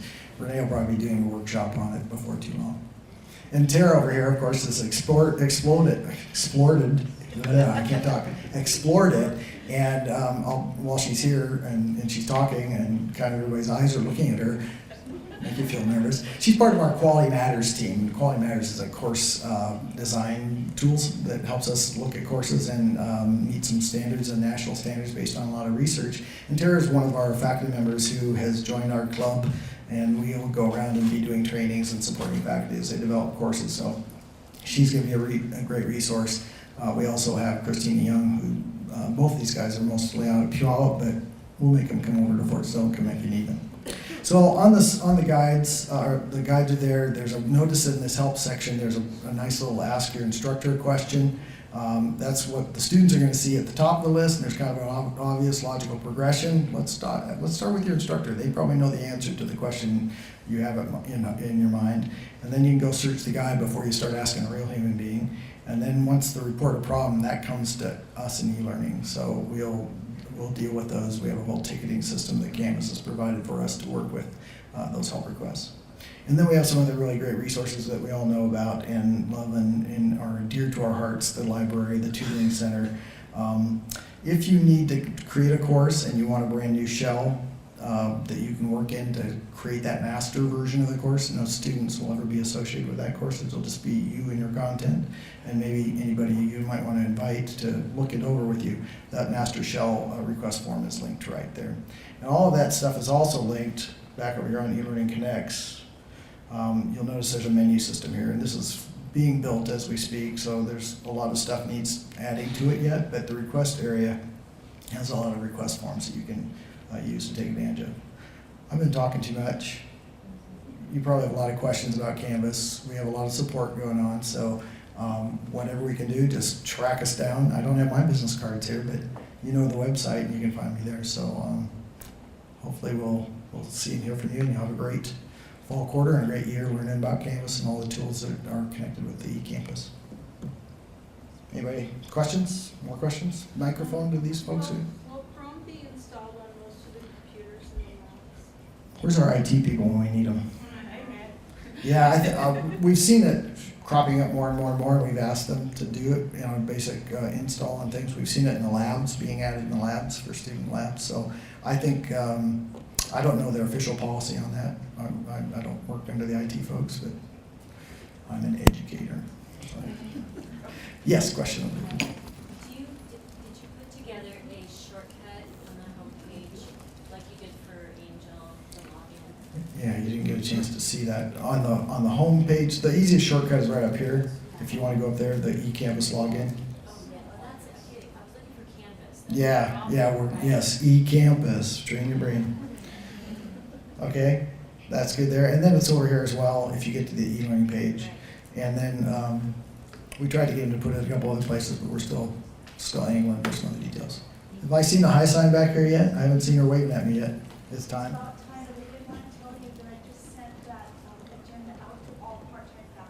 Okay, Deb just set out that agenda for Thursday to all part-time faculty, so you should see that in your inbox, in your Outlook inbox, not your eCampus inbox. And my sessions are at 10:45 and 1:40 are the campus sessions, and they're in Rainier 261.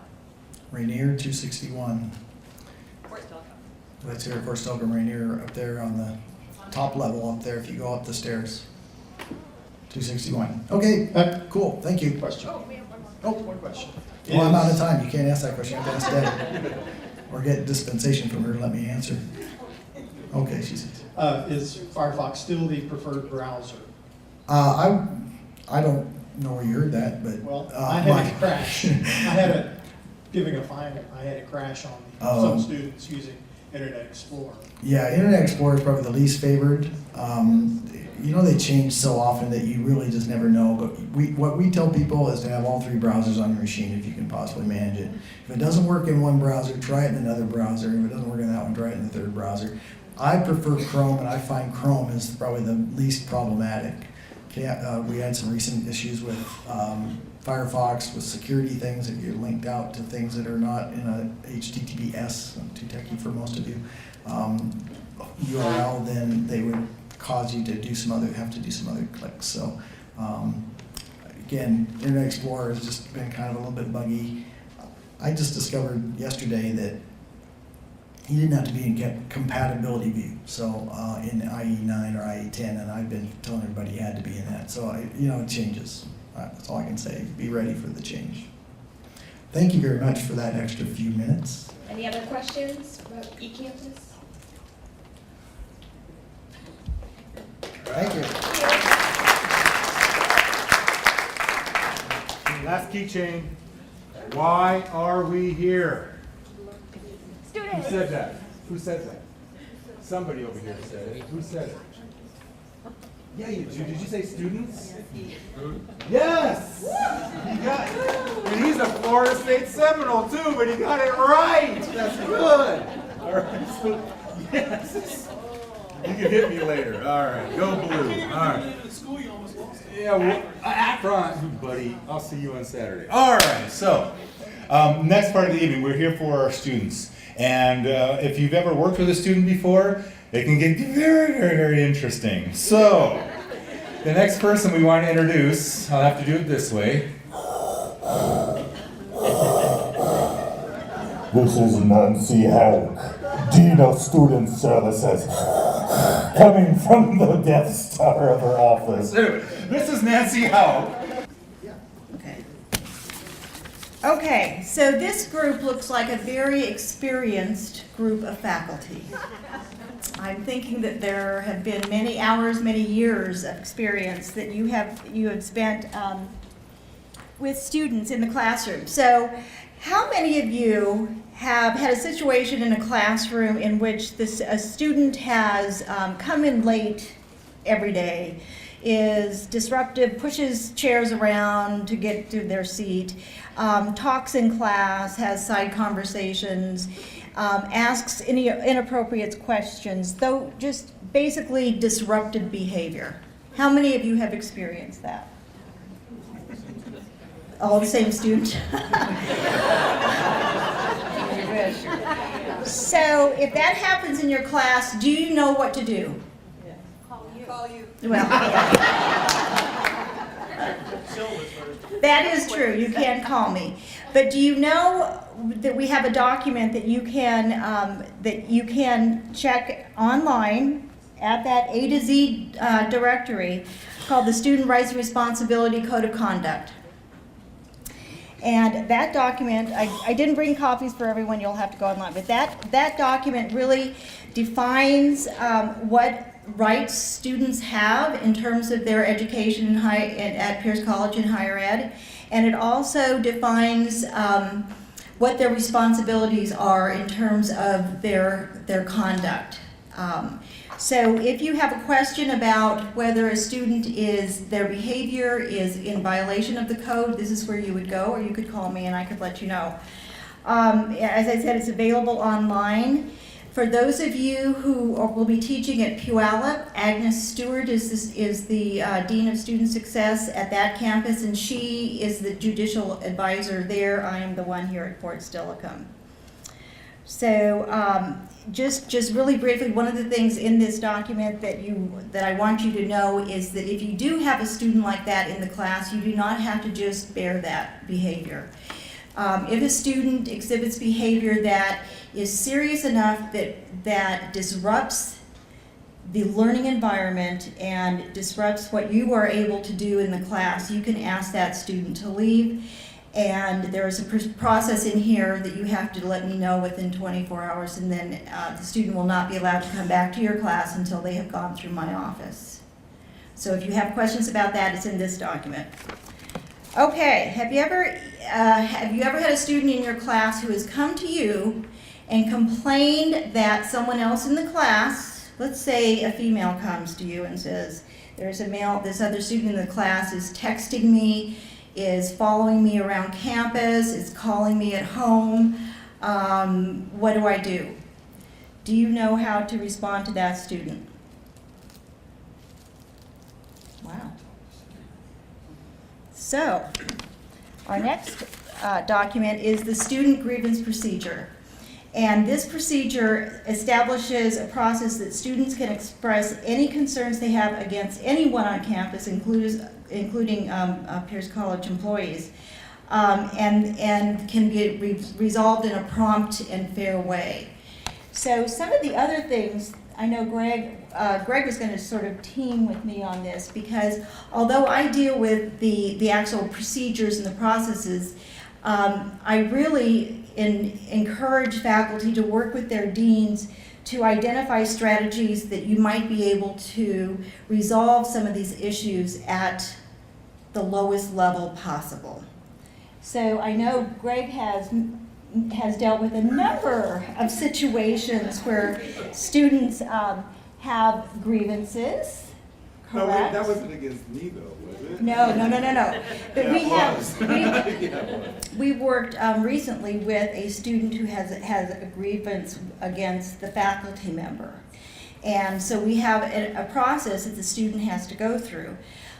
Sometimes the student doesn't want to go through that process, but they have to go through that process. And so it allows for there to be informal resolution to things, and then there are steps and processes to make it more formal, going before a formal grievance review committee. So that's the document that you would go to if you have students that have complaints about other students or faculty. Okay, so have any of you had a student come to you at the end of the quarter and complain about their grade, their final grade? So do you know how to advise that student? Or where you would refer them? Wow, you're getting good information then. So we have another procedure that is called the Student Grade Appeal Procedure for final course grades. And this procedure actually is facilitated through the dean, so not through my office. So if you have a student who complains about their grade, I would refer them to this procedure, and it is there's an informal process certainly that we would want students to work with you as the faculty member to see if there's some error or, in the grading, but this procedure actually is faculty initiated. So faculty are the ones that make decisions about the grading, and it goes to the deans. It does. Yeah. Okay, so those are the three main ones. So, another situation. How many of you have ever had a student in class that has had a personality change, perhaps, who has submitted some writing work that you may interpret it as being indicating suicidal tendencies or something that's really alarming to you? Okay. I wanted to bring to your attention the fact that we do have counselors mental health counselors on both campuses, and they have put together a students in distress guide for faculty and staff. So this booklet is also it is available online on the counseling website. And it really does give you some information about what to do, how to recognize some signs of students in distress or in crisis, and guidelines for how to interact with those students, and then what steps to take to get help. So you can always refer a student to the faculty counselors. And so this is really important. So the last thing I wanted to bring up is, have you ever observed a student in class who has exhibited some behaviors that you would interpret as being threatening either to themselves or to others within the campus community? Say, threatening to, set off a bomb, or threatening to kill someone, or any of those sorts of sort of alarming statements. Anyone?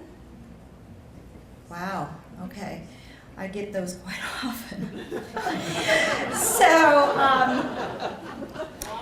I wanted to, I should have said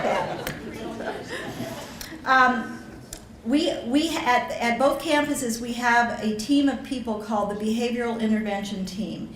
And that team of people, which actually the core group is comprised of the judicial advisor, the security director, and the counselor.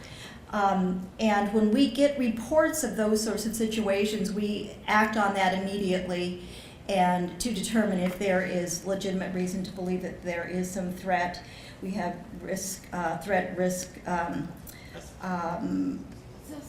ways of telling how high on the scale the risk is. But I wanted to let you know that within this fall quarter, we are going to be installing a new electronic program where anyone in the college campus can report that sort of behavior. So we want you to be aware that if you do observe or overhear something that is just alarming to you, you can report that online, electronically, and that will come through the dean's offices, and then we will call that BIT team together immediately and do a thorough investigation of whatever was reported. So we'll be sending information out once that software is installed and providing some general instruction as to how to use that. Okay, any questions? Yes? Nancy, in your first example about,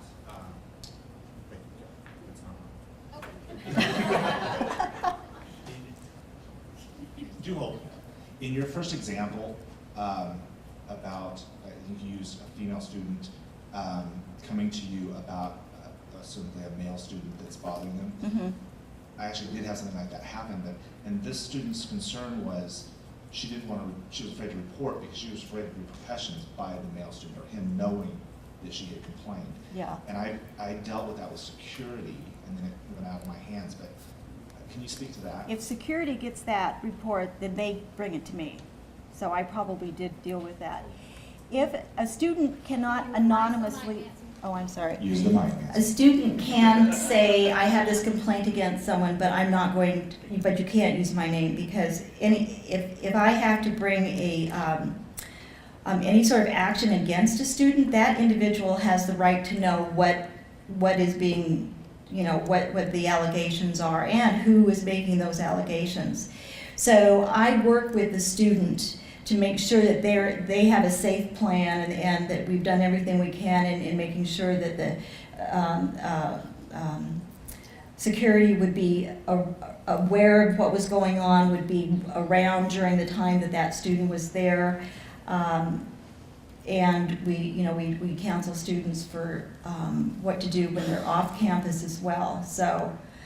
So, okay, so in that situation, the student comes to you and they've gotten the courage to come to you as the instructor to talk about it. Uh-huh.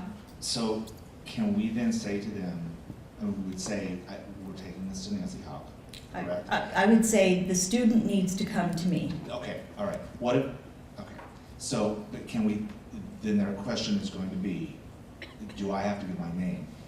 And should we then say, yes, you will, but you'll discuss that with Nancy and how that's going to play out to give them the confidence to even go talk to you? Yes, yes. And I'll work with the student. I'm trying to think of a situation. You know, there are always those unique situations that we sort of go outside the lines a little bit. I can't think of anything right off where I've had to deal with something that I have kept the other one student's name separate. But I'm not saying that I would never do that, but for the majority of situations, if a student is making a complaint against another student, that student needs to know what the complaint is and who's making it. Well, certainly, we would all agree with that. But see, I'm already hearing people say they won't go, they just won't go. And it's so often that's true. And so I think it's unfortunate, it's sad, and I'm a psychologist. I would talk to her and say, you know, at least go talk with Nancy about the situation. You don't have to report it, but talk to get her to you at least. Yes. Thank you. Yeah.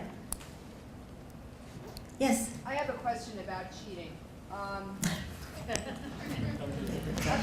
How to do it? Yeah. I'm sorry. Up to this point, I've dealt with it informally, but at what point in time, in your judgment, is it appropriate to bring it to you? To me. Well, academic dishonesty is a violation of the code of conduct. So I actually encourage faculty to deal with it in their classroom. You know, you establish the parameters for cheating. You fail the assignment, you fail the course, whatever. However, if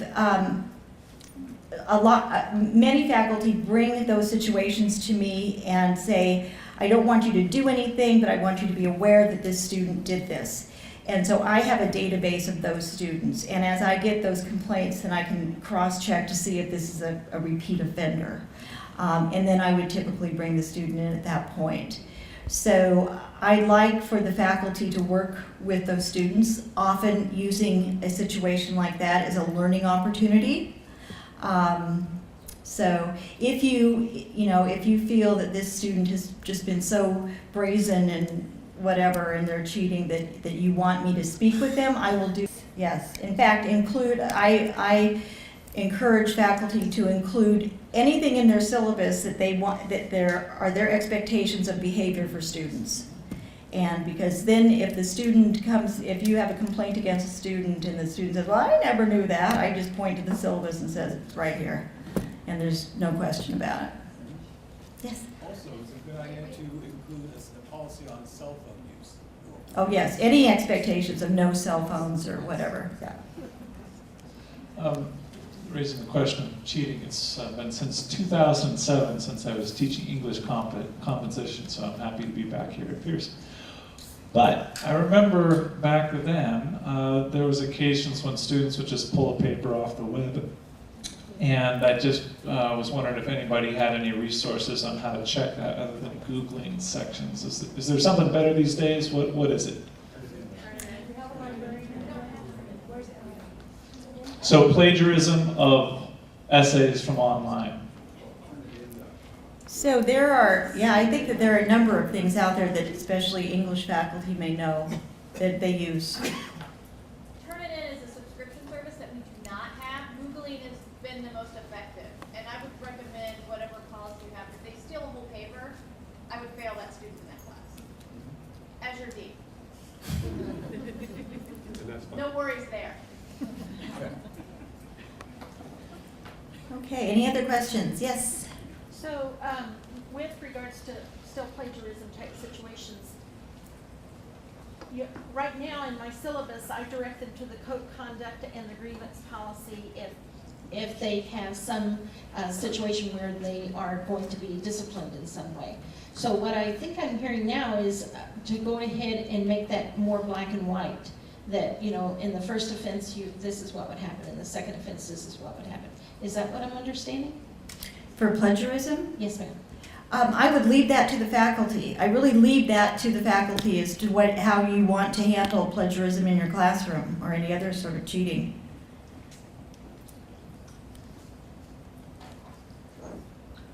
Okay, nothing else.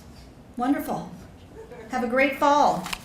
And I hope to hear from you, but maybe not under these circumstances. My whole life people have been telling me I'm too loud. What? Can't you use your indoor voice? I'm so sick of hearing that. So, I have cards here. We can pass this. So I'm going to just give you a little bit about what the union does for you, how you can become a member. I don't know if I have enough or not, but you can always email me to ask about it. So I'll just kind of start sending these around. If you know you're interested, then take one. Take my card no matter what, because the union represents you whether you're a member or not. So, you know, that's the benefit. For full-time people, they have to join. Part-time people, it's your option. Of course, we want you to join because there are some benefits to membership, but some of the things you get regardless.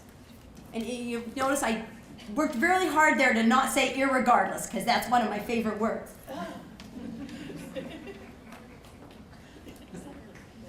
Sign-up sheets if you want them, which I hope you do. My card, which could always come in handy no matter what. And I've got some really old, and I will go back up there in a minute, but if you can't hear me, I'd be greatly surprised. So these are old, but they give you an idea of some of the things, and because I teach earth sciences, and you know, it's all about sustainability, and I got a giant box of these, so, you know, the addresses and phone numbers are bad, but you can call me and I will tell you, email me and I will tell you how to go get a hold. Google the AFT Union and it'll pop up. And I'd also like to have Michael, if you want to stand up.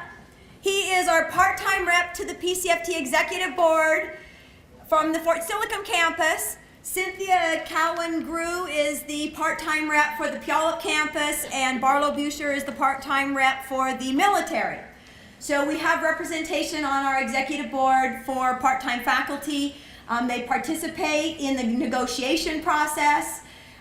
So we try to, you know, get, and Michael's been very good about, you know, seeing what other schools have as far as in the contracts and trying to get similar things in our contract at our school. Each one of our community colleges has a separate contract, so there may be slightly different things available in them.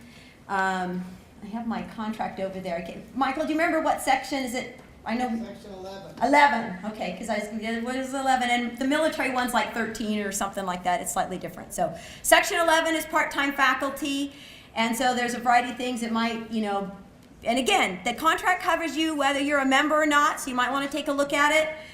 Just a few little benefits here. National-wise, so when you pay dues, you're actually paying to belong to the local union, the state, and the national.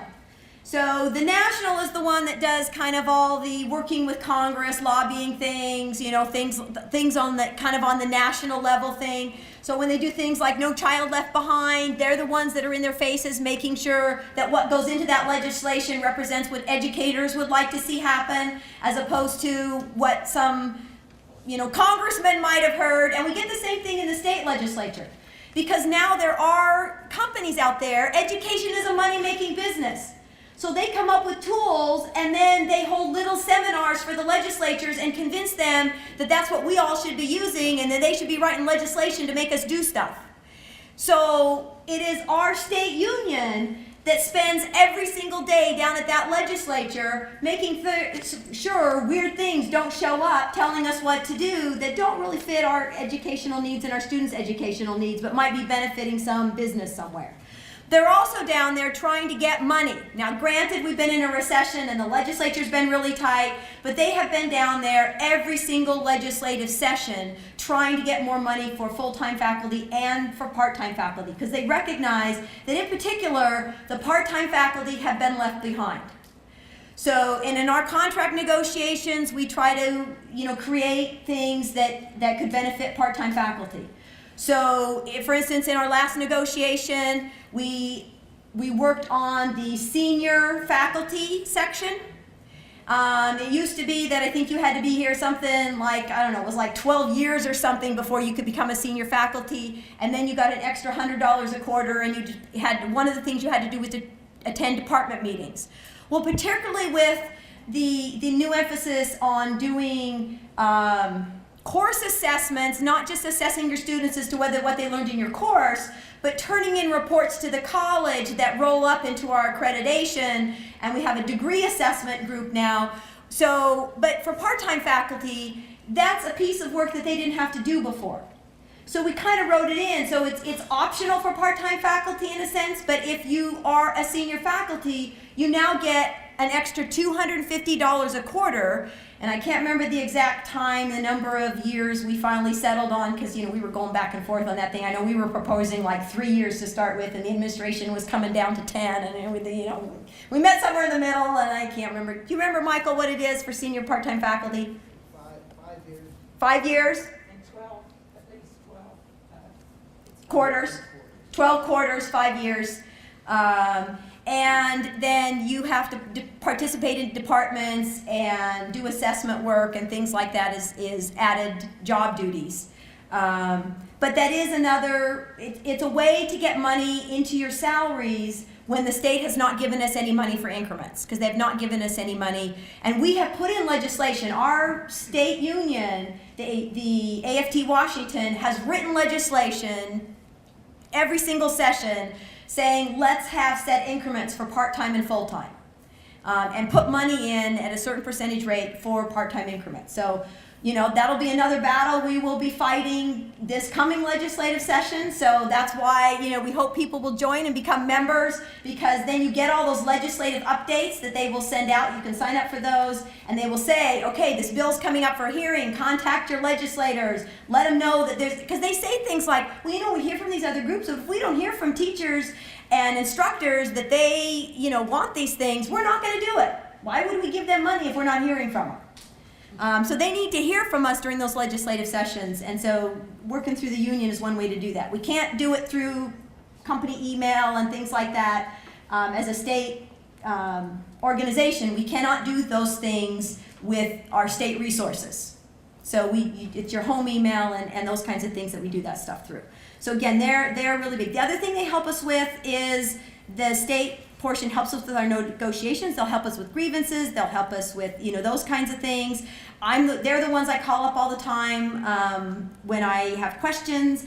If with grade grievances, that follows the standard policy. But if a student comes and accuses you of sexual harassment, or just you're a mean teacher, or you're not being fair to them, then call your union.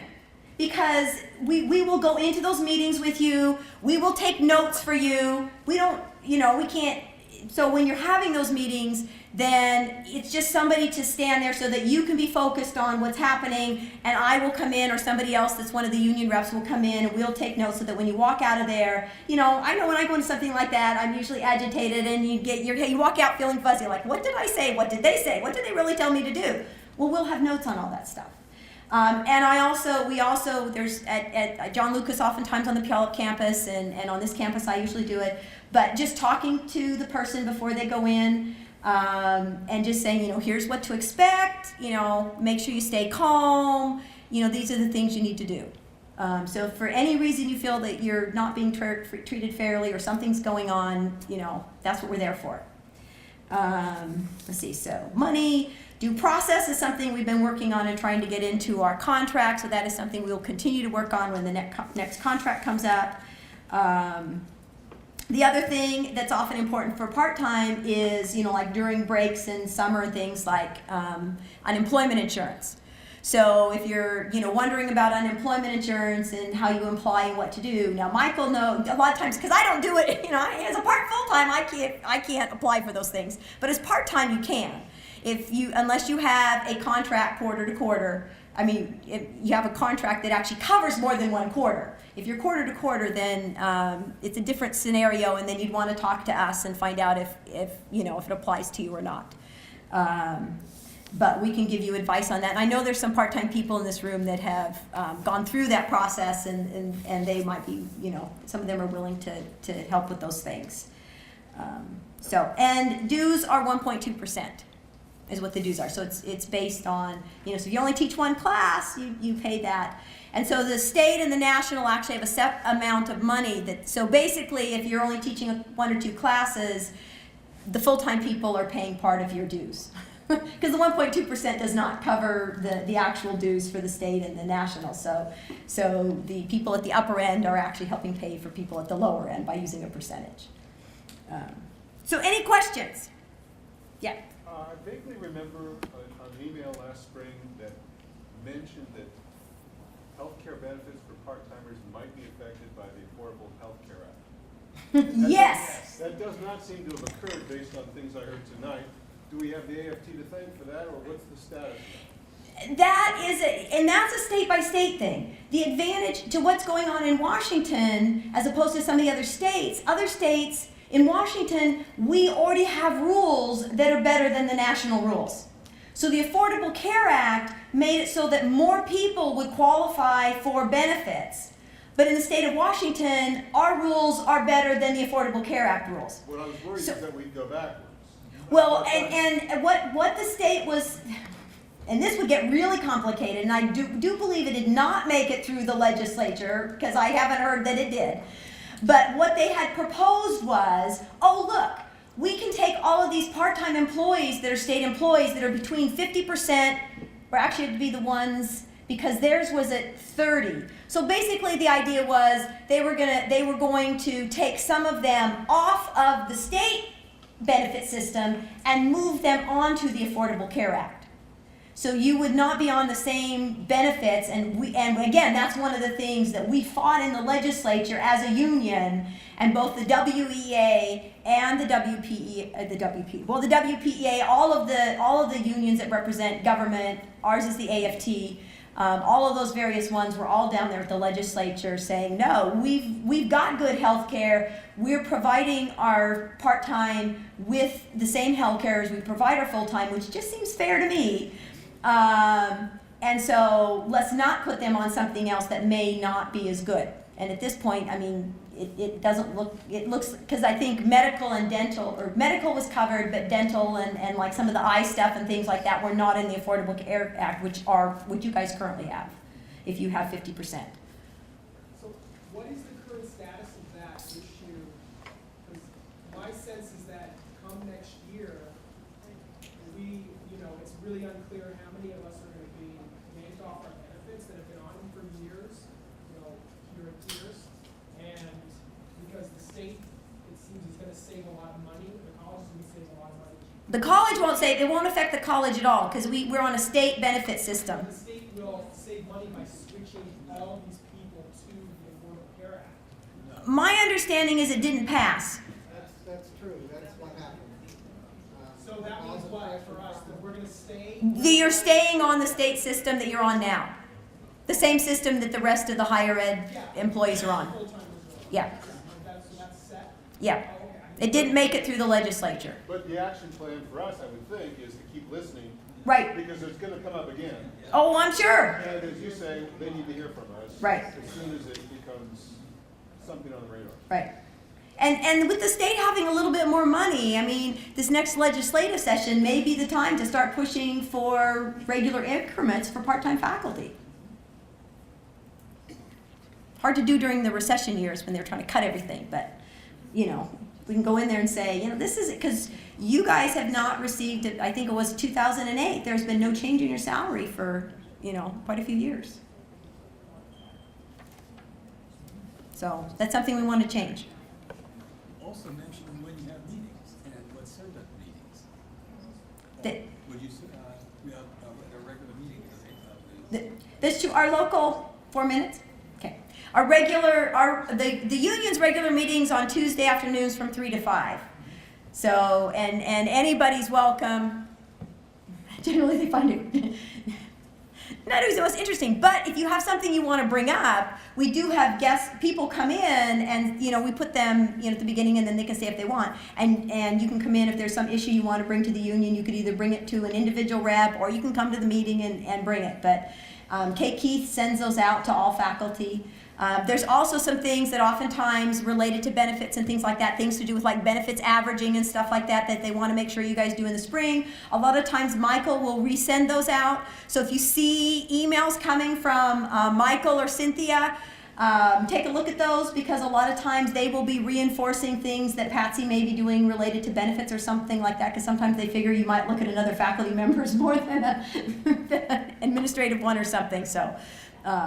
Yeah, things come up that Michael often sends things to all the part-time faculty. So look for his name. Anything else? Can I say a quick thing about HCA you're doing?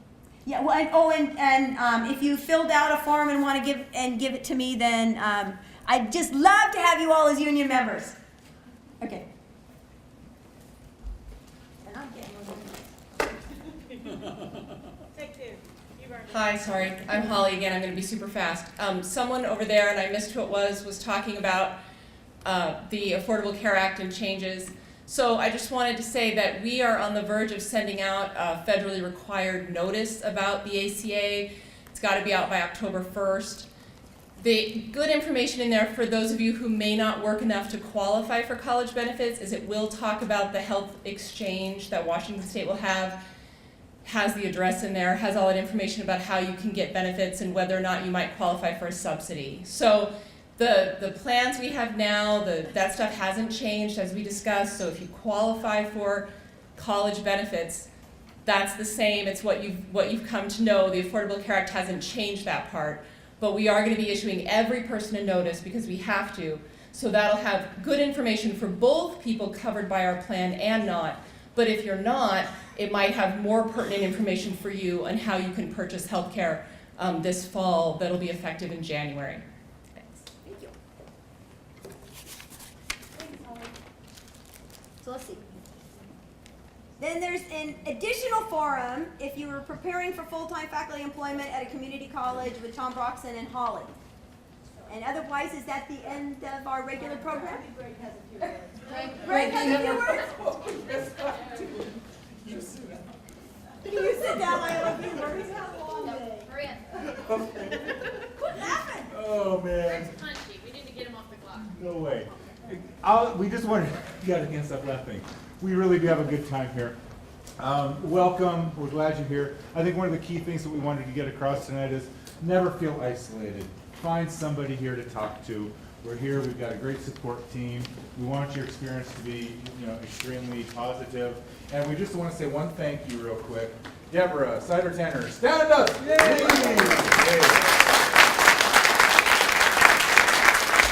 She really put this all together, so thanks for that. And she also said that you've got some forms, possibly if you haven't turned in your form for your stipend, make sure she gets those so that you get paid. And Emily, thank you, and Renee, thank you for all your work with everything. The Center for Engagement Learning, a lot of opportunities coming up. Get involved, be involved, have some fun, make this a great experience for you, so be on the lookout for that too. So I think what we'll do is we'll let some of you clear out because we have an optional forum coming up by Tigger and Holly. And so some of you